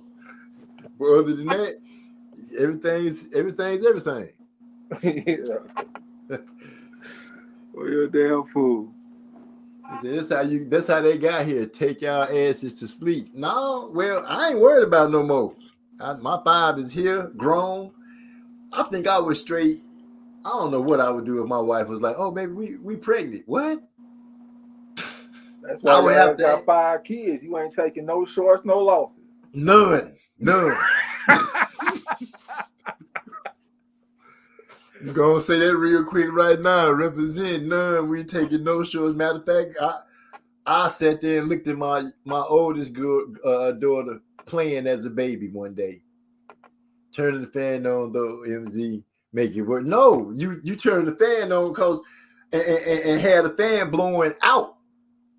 You know what I'm saying? You had a constant flow of air going out. Because usually when you're busy, you shouldn't be nobody at the house. I ain't got time to be closing a whole bunch of doors and stuff. I need flexibility in room. We might want to get up and move around. But anyway, what was the question I was about to answer? Can't even remember. Oh, shoot, if we end up pregnant again, we're going to have a problem. If I had a baby right now, I wouldn't know what to do. What I'm going to do with a baby at this age? Raise it. Yeah, of course. Shit, after you process it, nigga, you gonna raise it. Yeah, after I process it, it'd be like, how did this happen? Well, I know how it would happen. I'd just be like, we've been so careful all these years. But we playing for my second baby. I saw my baby playing on the floor with her little dolls and stuff. And I looked at my wife and was like, she looked lonely. We should get her a playmate. My wife was like, for real? Like, yeah, you think I'm playing? Girl, you know what time it is. Let's go. 3 babies later, 4 babies later. Like if we even think about having a kid, oh my gosh, that's messing with my traveling time, getting to go to Hawaii, stuff like that. It was a rookie moment. Okay, Napoleon said it was a rookie moment.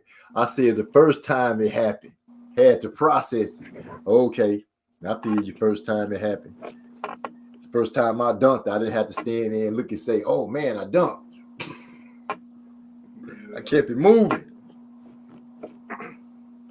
Yeah, I had a couple of close calls on having kids early, like when I was young.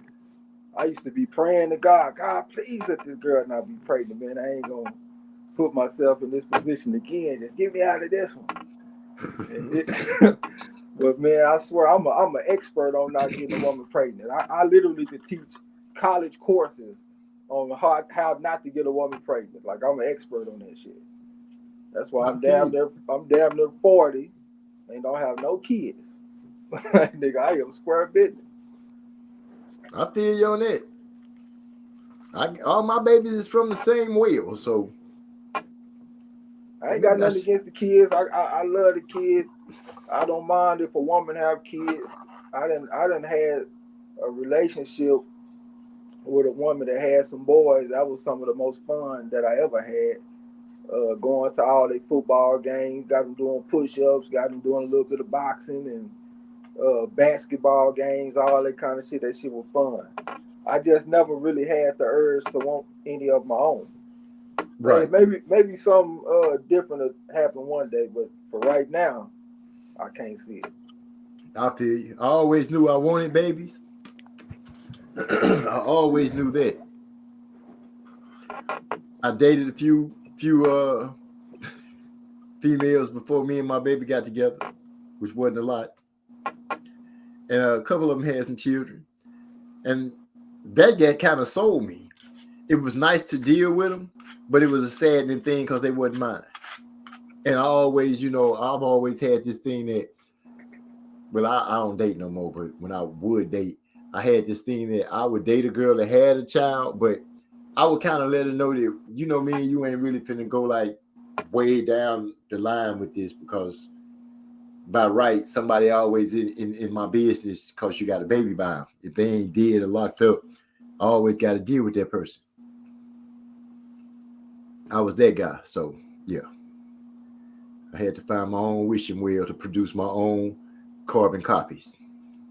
Yeah. Oh, shoot. We got the chat jumping again. What we got going on here? Time. Almond Brown laughing. Somebody said she looks lonely. Uncle Derek Bailey, I had a call. It's a lot going on. Now, how are you hunching unprotected, but praying that you don't get a girl? Shit, I was young. I was in fucking high school. Oh, yeah, that high school. Yeah, my little high school sweetheart and shit I had.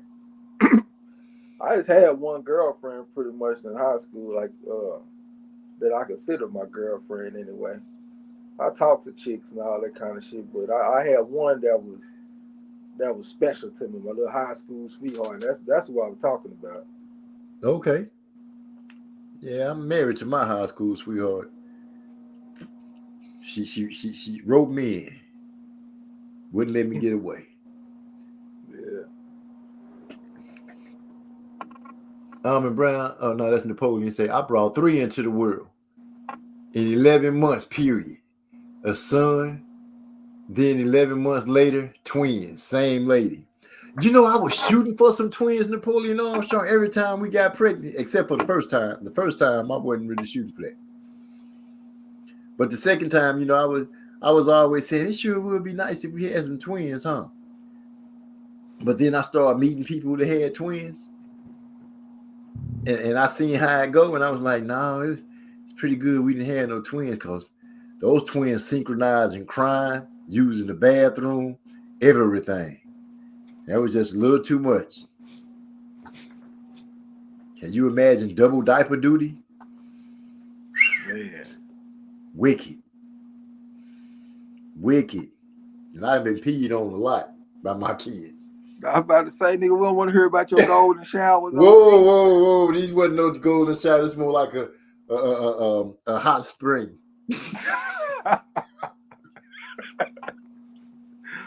This nigga crazy as a motherfucker. You know what I'm saying? More like hot springs come up out the ground since they was girls just shooting up they babies. I'm like, dang, my daughters, it's like the diaper come off and they just automatically, the water sprinkler come on. I never understood it. Yeah. But, you know, you live and you learn. I've had a great life so far, still having a great one. A lot of fun stuff. I'm telling you, I'm finna start telling you about these crazy people with these stories from Circle K. Lady came in there, her wig. Dude, her wig fell off. She didn't have on a ponytail. She had on a wig. People steal any way they can. Any way they can. Kit Kats and shit falling away up under people's hats, falling out. They probably had a hole in their pocket. I don't know how you get ready to walk out the door and all your stuff just start falling out. The shit that you were stealing. You know what I'm saying? That shit would be funny as hell. It do be, because they come up there and they'll pay for maybe they'll buy a 20-ounce drink. And then they get to the door and a pack of donuts and cookies fall out their fucking pants leg or out their dress. Or out their freaking wig. I done seen it fall out of all kind of places, man. All kind of places. Just funny. And then the coolest person I seen stealing was this young man. Had to be at the high school. But his stuff started falling out at the door, and he never cut stride. He just kept on striding like this. You know what I'm saying? He just kept on walking like everything was good. Yeah. But for the most part, a lot of people, when that stuff fall out, they'll stop and look back. And I'm like, why are you looking back for? Yeah, we see it. Just go on and accept the L and the embarrassment and just keep on walking like that youngster do. And we got this is the last one, and then I guess I'm gonna go ahead and let everybody get off, because I've been holding everybody captive on the show till like 3:30 in the morning. Hypey fell asleep and started snoring on this motherfucker one time. That's what you did for real? Yeah, he did. The last live stream we had, he fell asleep and started snoring. I know I fell asleep on y'all motherfuckers. Yeah, y'all was going too long. Yeah, I was like, man, I'm gonna have to start cutting it a little bit. I'll be holding these people hostage. But we got this little heavyweight kid, right? Every morning he come in. When I say heavy, he heavy. He got like those born arrow legs. You know how their legs got that bend in it? Yeah, but they no, not bow-legged, the other way. Like when you heavy in your legs, like being inward, not outward. Like knock knee. Yeah, but real bad. And his shoes lean over. Yeah. So every morning he come in, he get this big old drink, right? He get him a drink and a giant Kit Kat. But I watched him one morning and I started, paying attention. When he come in, he'd fill up his cup and put his top on it. But you know how you fill it up and some of the juice, some of the soda squeeze through the top and be floating on the top of the top? Yeah. He have to do that every time so he could suck it off and then put his straw in there. You know what I'm saying? And he'll suck on his straw a couple of times and look around and put a little more in his cup and then squeeze it on, little fat ass, and have a bunch of snacks. But every time he fill up his cup, it have to squeeze through the top so he could suck it, and then he drink a little bit and put some more. With a king size Kit Kat. With a king size. I'm talking about we got they got this special one out right now. It's real big. It's like 3 Kit Kats put together. The bitch is huge. Fat ass. See, that kind of shit would have made me mad. You already fat as a motherfucker. You off here with a king size Kit Kat and drinking fountain drinks and shit. Man, I might have slapped that shit out of his hand and spondylate that shit. Nigga, get your fat ass up out of here. Nigga, drink some water, nigga. Oh my gosh. He done just hurt my feelings. Eric, I say I ain't no damn expert. I had to get chopped. My pull-out game weak. I ain't no Ryan Garcia. That's for damn sure. I'm gonna tell y'all right now. This is where niggas come up short. It's not that your pull-out game is weak. Uh-oh. Go ahead. The universe don't even want me to get this knowledge out here to y'all. I'm gonna stay with it though, and I'm gonna get this knowledge out here to y'all. It's not that your pull-out game is weak, brother. It's that you go back in too soon. See, when you have sex and you ejaculate, it's still some semen up in your vas deferens and shit. You have to urinate to clear all that out, and then you can go back in. See, you go back in too fast. People don't get you on the first time. They get you on the second time. So just make sure that you clear the pipes first and then go back in. Oh, see, and see, I knew me and my wife had been practicing the right way because we got our kids spread out pretty good. You know, practice make perfect. I ain't go to class for that, but you know, I feel what you're talking about. I have practiced that technique before. Alvin Brown has a question. She says, so you're almost 40, Trey. You still praying not to have kids, or do you think you'll want one someday? I don't really be knowing, man. I'm gonna tell you what's important to me is that I'm able to pass down the things that I know. And if that requires me to have a kid, I guess I will be sad not to have one. But if I'm able to still pass down the things that I know, I'll be happy. I feel you. Eric all laughing on our last interaction. He said, I laughed so hard I changed lanes 3 times, no signals. My man said, I've been peed on, the treads cut in. I hollered. I wasn't no golden showers, but you know, that's the beauty of this here. That's the beauty of this here. Say, my oldest brother on drugs, and they caught this nigga with 3 live lobsters in his pants, leaving the grocery store back in the day. They still had the rubber band on their claws, I'm sure, because I know he ain't stuffed no live. But that's still dangerous, because you know a lobster will flick his tail and mess over you and cut you. You know he flick his tail. That nigga said 3 live lobsters. Right. That's what I'm like, dude, can you just imagine what that'll feel like on your raw legs inside your pants? I don't even see how that can happen.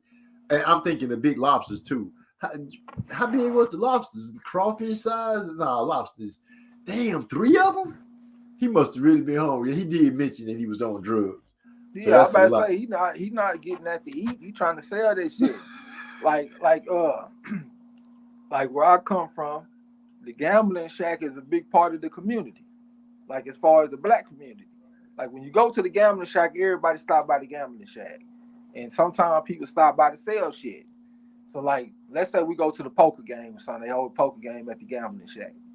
It'll be dope things that coming up with groceries. I'm talking about bags and bags and bags full of food. I'm talking about steak, shrimp, all kind of leg quarters and all kind of shit. Like nigga, I go to the poker game, I go spend about $40. Nigga, when I get ready to leave, I'm taking all kind of shit out the deep freezer. And I just spend $40 or $50. Nigga, I got groceries like a motherfucker in the deep freezer. I always wondered to myself, how did they even get that shit? How did they go in there and come out with all this shit? And they have it on a consistent basis. Every single time there's a poker game at the gambling shack, they come through and sell their merchandise every single time. A motherfucker, hey man, where there's a will, there's a way. You're right. You're right. I seen a lady make a TV disappear up under her dress and walk out normal. I'm still trying to figure out how she pulled that stunt off. Almond Brown said, yes, Hyphy was out of there that last live stream. Then he jumped up talking like he wasn't asleep. We had a dude from the UK that got on our panel that fell asleep back in the day. I'm talking about snoring like a motherfucker. And then we finally heard him and said something to him. He gonna wake up talking about, my shit's lagging. No, nigga, your ass is over there asleep. Talking about his shit lagging. Nigga, that shit ain't lagging. Nigga, your ass asleep.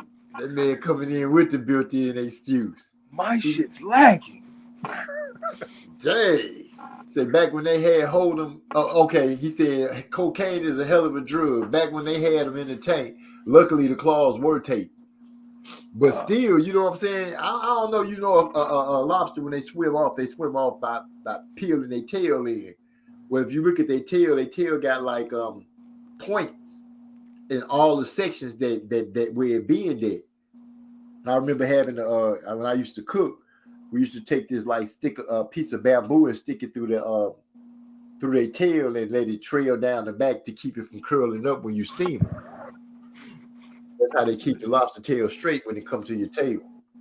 That's the knowledge that I know from when I used to cook those hoes. Cocaine is a hell of a drug, though, man. I had an uncle that used to write music about cocaine. I'm talking about like write real music that he played to a piano and shit. I bet they were jamming too, huh? Jamming like a motherfucker, nigga. That shit was a labor of love. Like you could tell, like he was square business about what he was saying in the song, and it had real significance to him.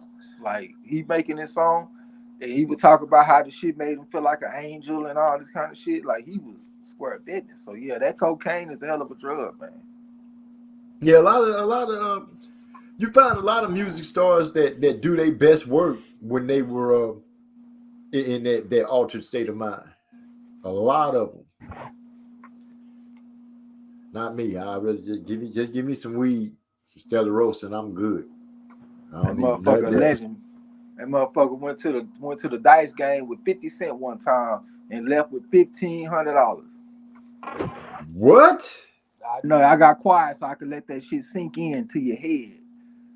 And I'm 50 Cent. He went to the dice game with 50 cents and left with $1,500. When he got to the dice game, they were shooting a quarter. He got in there and got to putting his game down and started winning. Next thing you know, they shooting $1, then they shooting $5, then they shooting 10, and he just stayed there. When the dice game broke up, he had $1,500, and he put the whole $1,500 in the win that night. I'm talking about all this shit went right in the win. That means that he spent it all on crack. But it was like a legendary night for a dope fiend. You know what I'm saying? I feel that, Daddy. Yeah, shout out, because that's a hell of a move, 50 Cent. That guy, dang. Hold on, it was 50 cents to 1,200, but still, that's a hit. That's still a hell of a God dang. Do you know how hot you have to get to go from 50 cent to 1,200? How many jumps the money made? Goodness. Yeah, but this the thing though, that's my dad's brother. So all the shit that my dad taught me, he taught him. So he went in there with an edge, with an advantage. Every single time he's shooting at something, he got the advantage. Like if you shooting at something, like let's say you a 65 underdog. If my uncle shoot at it, he gonna be a 3-2 favorite because he know how to shift the odds with what my dad taught him. So it ain't like he had to go in there and get super lucky. He went in there with the odds in his favor. He just didn't have that many bets. He only had 2 bets when he got there. He had 50 cents. They were shooting a quarter, so he only had 2 bets. So he could have lost early on, but he didn't lose. He got a couple of coins up on them. He was able to take off. Right.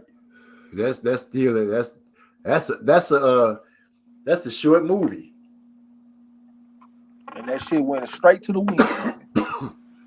Straight to the man. Almond Brown said, wait now. Let the little fat man, I'm embellishing here. Let the man eat his Kit Kat and drink his Big Go. That little dude, I'm gonna sneak a picture of him next time I see him in the store. You know, and then they gonna say, MZ, you body shamed the child. I can't even take a picture of his little fat ass. I can just tell you that he a little fat dude. And when you see him, you know how you fat, but you can still see that, you know, it's a skinny person hiding in there. But he got his little face fat, his little neck fat, everything fat. Everything. I'm over here talking shit. I can't say nothing because ever since I done fucked my shoulder up, I ain't even been working out. I got to get back active again. Hell, I done picked up about a good 10 pounds my own self. Dang. And Brown say, so they get pregnant on the put back and not to pull out. Okay, bet. Yeah, that's what it is. The put back, not the pull out. Absolutely. Put that notepad up. That's it sounds like some notes being taken. Yeah, shit, that's knowledge everybody needs. Damn, he outdone James. Who was that? James Watson with that lobster grab. That nigga there. Winston. Who was that? That's the football player that came from Florida State. He won the championship with Florida State. He got drafted by the Tampa Bay Buccaneers. Threw 30 interceptions in 1 year. That nigga went 30 for 30. Then he got traded to the New Orleans Saints. Black quarterback. He talented guy, but he throw a bunch of picks. Just not accurate then. I can't even say he's not accurate. I think he's just a gunslinger. He just gonna if he see a crease, he's slinging that bitch. Okay, a Brett Favre. Like one of them type motherfuckers. Okay, I can feel that. That nigga threw 30 interceptions in one season. That's like that's got to be how many games they played? 16. At that time they was playing 16. They play 17 now. That's a little under two interceptions a game. Yeah. That's crazy stats. Absolutely. They said Moody Trayweather said, "Yo, I remember that Trey X Marlowe would not let that shit slide about old boy falling asleep on there on y'all show." Oh, I ain't see. What do you say? Where he say he remember that when he remembers that Trey X Marlowe would not let that shit slide. Yeah, my shit's lagging. I bet y'all tore his ass up. This nigga, one of them ones from the UK. The first person I ever saw fall asleep, and I'm gonna be honest, this is what made me not want to be part of that group. The old dude, the singing dude, QK, him. He had fell asleep one day on somebody's live stream, and they was wearing him out. I mean, they wore that dude out. Called him all kind of dope heads and all kind of. I was like, this supposed to be y'all boy. They wore his ass out. Good for his ass too, cause that nigga used to talk down on me, and the bitch ass ain't even know me. As a matter of fact, he used to be begging me to help him with his commentary and shit. And then when I ignore him, he want to get mad and talk down on me. You know what I'm saying? Right. Yeah. So I hope they lit his punk ass up. Hey, MZ. Yeah. Look, this motherfucker. And I remember the fight too. It was the Kovalev versus Anthony Yard. You know, that come on in the daytime. So, you know, that's bad. That shit come on in the daytime. You know where I'm at watching the fight, of course. But this dumb nigga, he doing a live stream calling the fight. That nigga fell asleep on his own fight call. He was calling the fight and fell asleep? He called himself calling the fight and fell asleep. Wow. All I know is they was, you know, the guys that I was listening to, they was really riding him. Called him, you know, I just felt like it was unwarranted. I was like, damn, this, you know, you new to something, you listening to something and you hear and you like, dang, I thought y'all was boys because he was just big up in y'all. Y'all over here sticking it in him. When you hear somebody disrespect the OG, it's natural to feel like some type of like a emotion from it. Like you like to see the OGs be respected. You know what I'm saying? So when you hear somebody talking about the motherfucker, something like that, it kind of rub you the wrong way. But one thing I learned about YouTube, it's a bunch of bitch ass old niggas on YouTube. And just because you old, that don't mean that you automatically deserve respect. It's a bunch of bitch ass old niggas that be gossiping, that niggas that be in niggas business, be getting wrapped up with trash ass women, all kind of crazy shit, man. I'm trying to say what I'm saying without saying too much, but yeah, man, it's a bunch of bitch ass old niggas on YouTube, and just because you old, that don't mean that you deserve respect automatically. A lot of these niggas be some hoes, and I mean that 100%.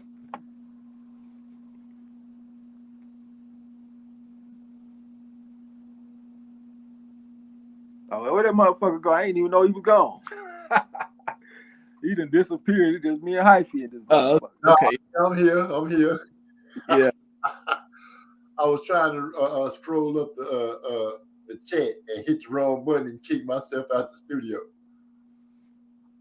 Oh, Army Brown say, no notes being taken, MZ. Already got my two. I know how they got here.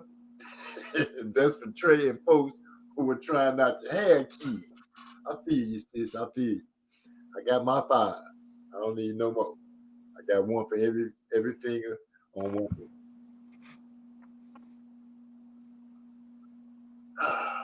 This has been a great night. Well, hey, Hyphy. Yeah, you got me.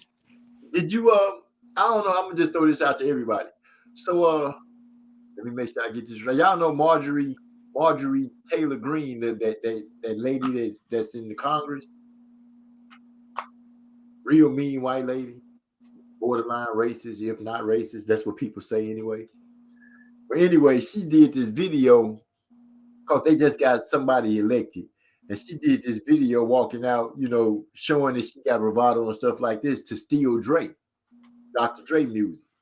So, Dr. Dre don't let you use his music for nothing. He'll put a hold on it. So he put the hold on it, and they got her blocked on one of the social media platforms. But and she gonna come out saying they can't stop what's coming, and then proceeds to try to diss Dr. Dre, saying that I wouldn't play your music, hateful, gangster, drug, all this kind of stuff. I wouldn't use your lyrics for none of my stuff like that. And I'm like, you see how stupid you are? You're literally playing this man's track, the instrumental. But people want to hear. They hear that track. All they gotta do is tell their phone what song is it. They gonna go find that song. So you did him a great justice, even though he stopped you, because you promoted his music and then turn around with the same breath and say what you wouldn't do. You've already done it. These so-called brainy people are so freaking stupid. It's ridiculous, and they run the country. Yeah, I definitely heard about that one. And I'm not even like a big fan of Dr. Dre as far as outside the whole music thing, but to me, he gave her a chance.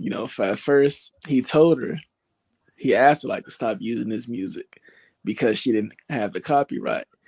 All right, then she continued with it on. So he had his legal team, formally put that shit out. Look, you got to stop using this man's music. She did it again. So then that's when he had his team send that cease and desist shit. Yeah, he ain't fucking about because.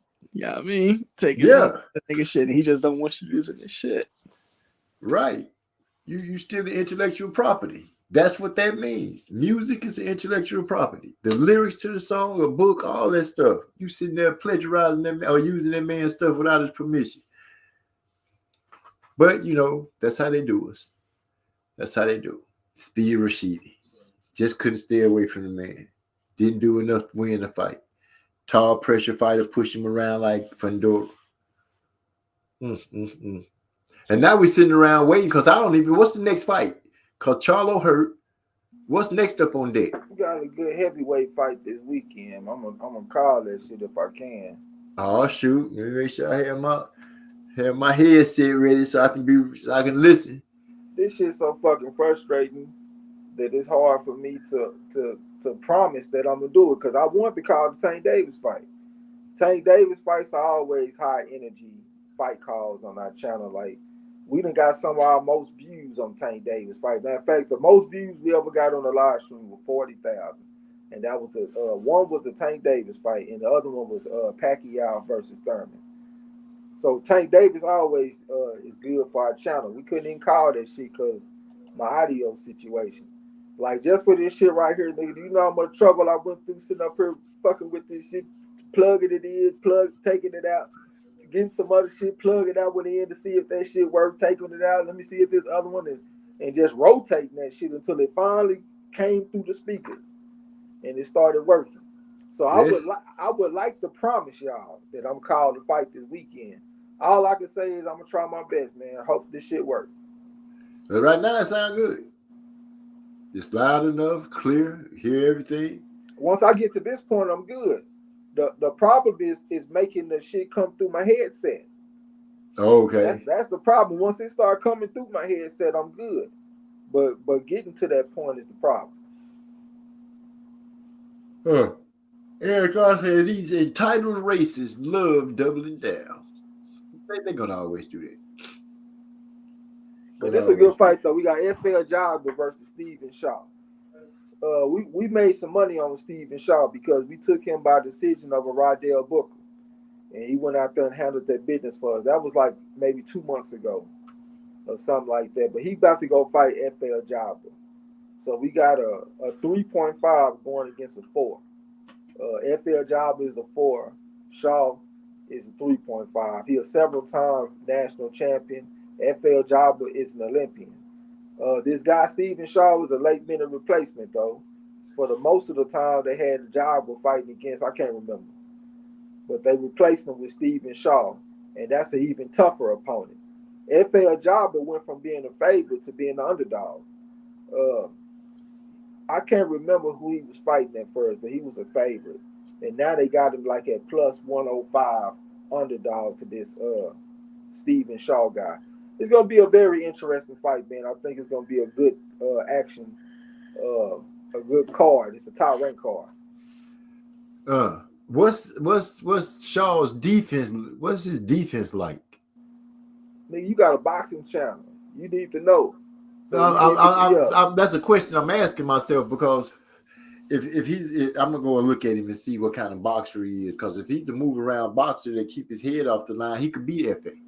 Well, he's a smart type boxer. He kind of like a Frank Sanchez. They're not the biggest guys, but they rely on having better skills. Yeah, that's why they got him as a favorite. We roll with Sanchez when he beat FA. Yeah. I felt pretty good about that. That was before we started betting, though. Yeah, I probably won't bet on this one, though, because I don't really like betting against Olympians and all that kind of shit. Right. But as far as picking on a Chad Ross, I'll probably pick Shaw. Eric R. said, I feel Ellis was robbed. Draw was the most I could see, but a more majority decision the other way was laughable. I thought I got him, man, because I took Ellis by majority decision. So when they said we have a majority decision, nigga, I got up celebrating.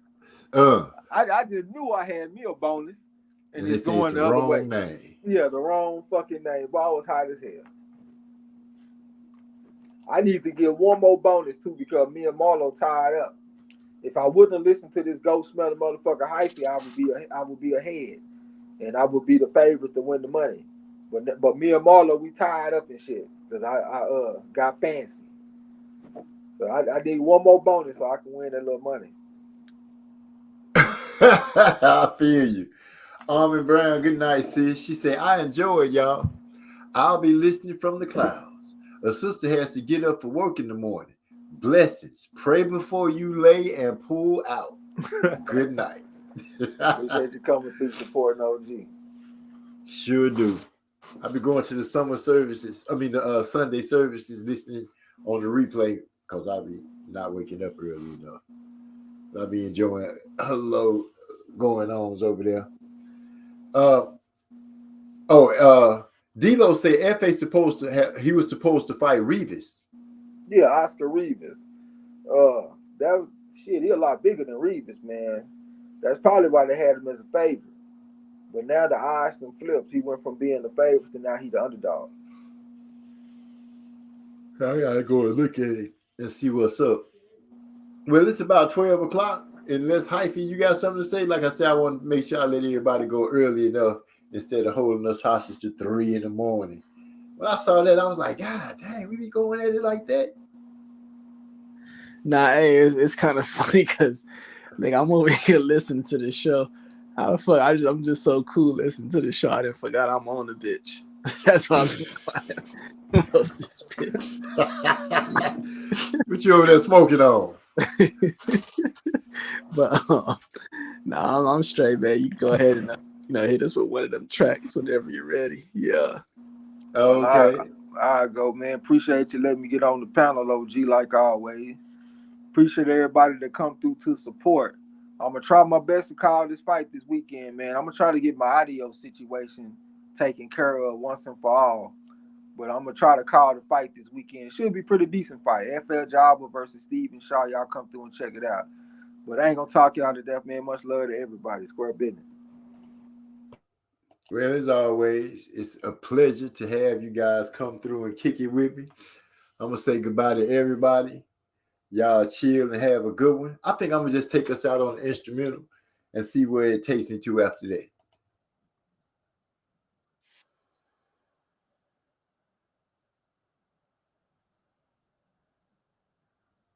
Oh, let me change that up. Okay, this is how it's supposed to go. My bad.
All day, making sure that the fam straight, all day, all day, get your money and you can't wait, all day, hang where it's real and there's no face, all day, real nigga, real shit, all day, trying to stay out the way, all day, all day.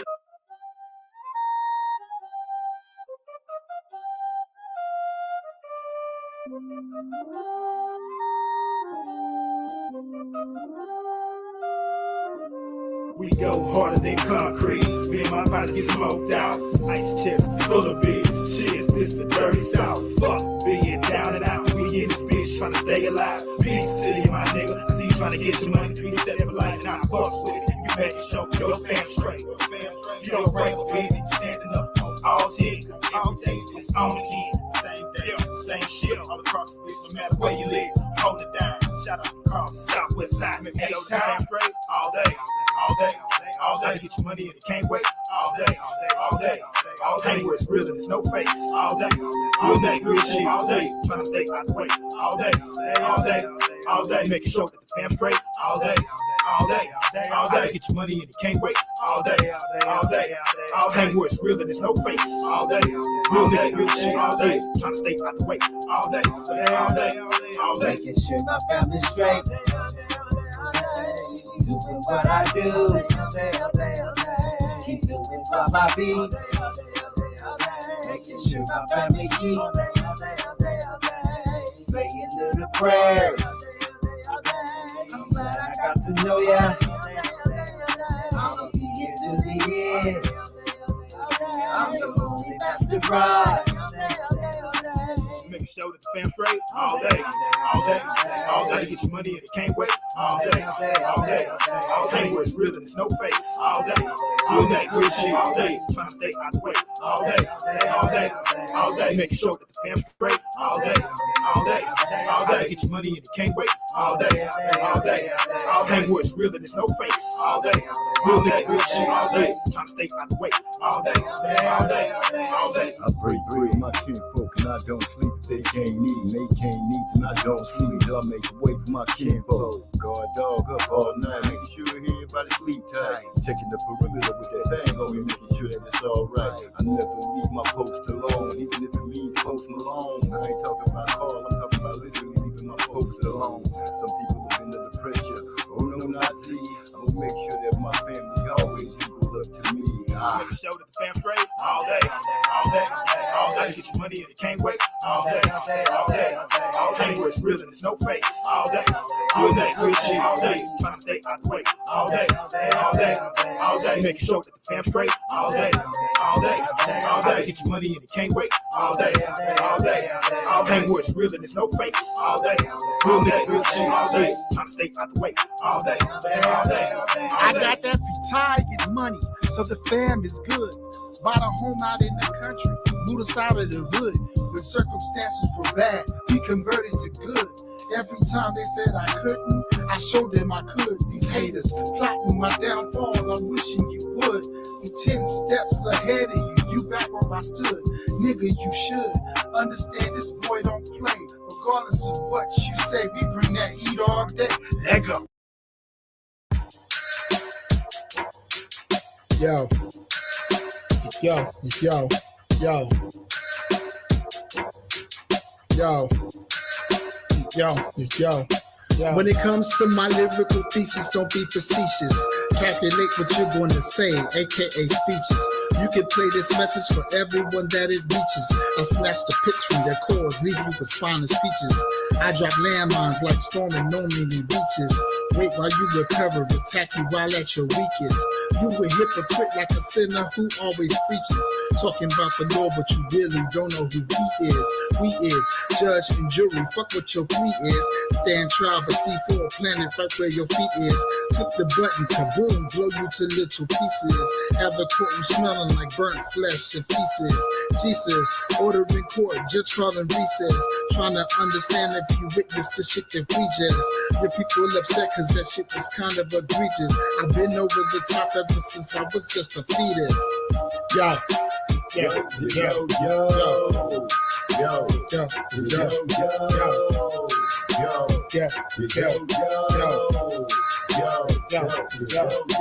I hit it, baby, practicing to spit it automatic. Understand there ain't no practicing when you already got it. Who they claiming that they better if you're writing than it's no. It's 21 plus, we gon' finally let it go. Damn, Z, always understand this for the family. These niggas out here weak, ain't no way that they can stand me or plan me. Always recognize and never hesitate. You listen to the track, open your mouth and hit detonate. I am Michael Myers to every MC. I am Halloween, Texas Chainsaw in the Cypher League. The cerebellum displays the predator. You ain't ready for what I'm ready for. It's whatever, bro. Rest in peace to my competitors. Live from the gas chamber, my mind's so fucking tangled. Take one of these fucking rappers, hang them high and watch them dangle. Cut the fucking rope, and if you twist and he get strangled. I control the MIC and you can't fuck with me. No, not likely. Do not give a fuck if you don't like me. This is strictly for my niggas like 2-3-AC. I'm colder than the polar vortex, chilling in the AC.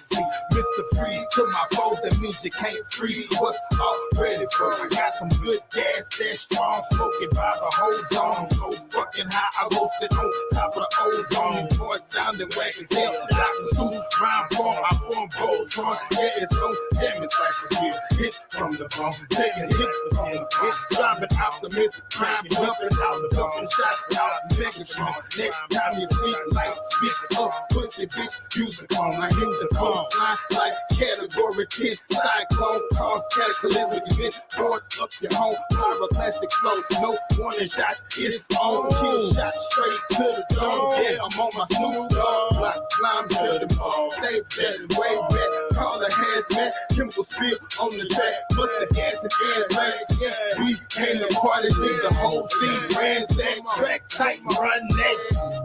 Back, creeping on the low. It's that MYSTRO. That boy caused a wreck the damn show. Now all I gotta do is shut the fucking door. Chillin', reclining on the seat. I be coolin', they say I'm looking mean. I ain't trippin', I'm just trying to see the green. We having fun and we fulfilling our dreams. Yo, yo, yo, yo, yo, yo. Yo, yo, yo, yo, yo, yo, yo.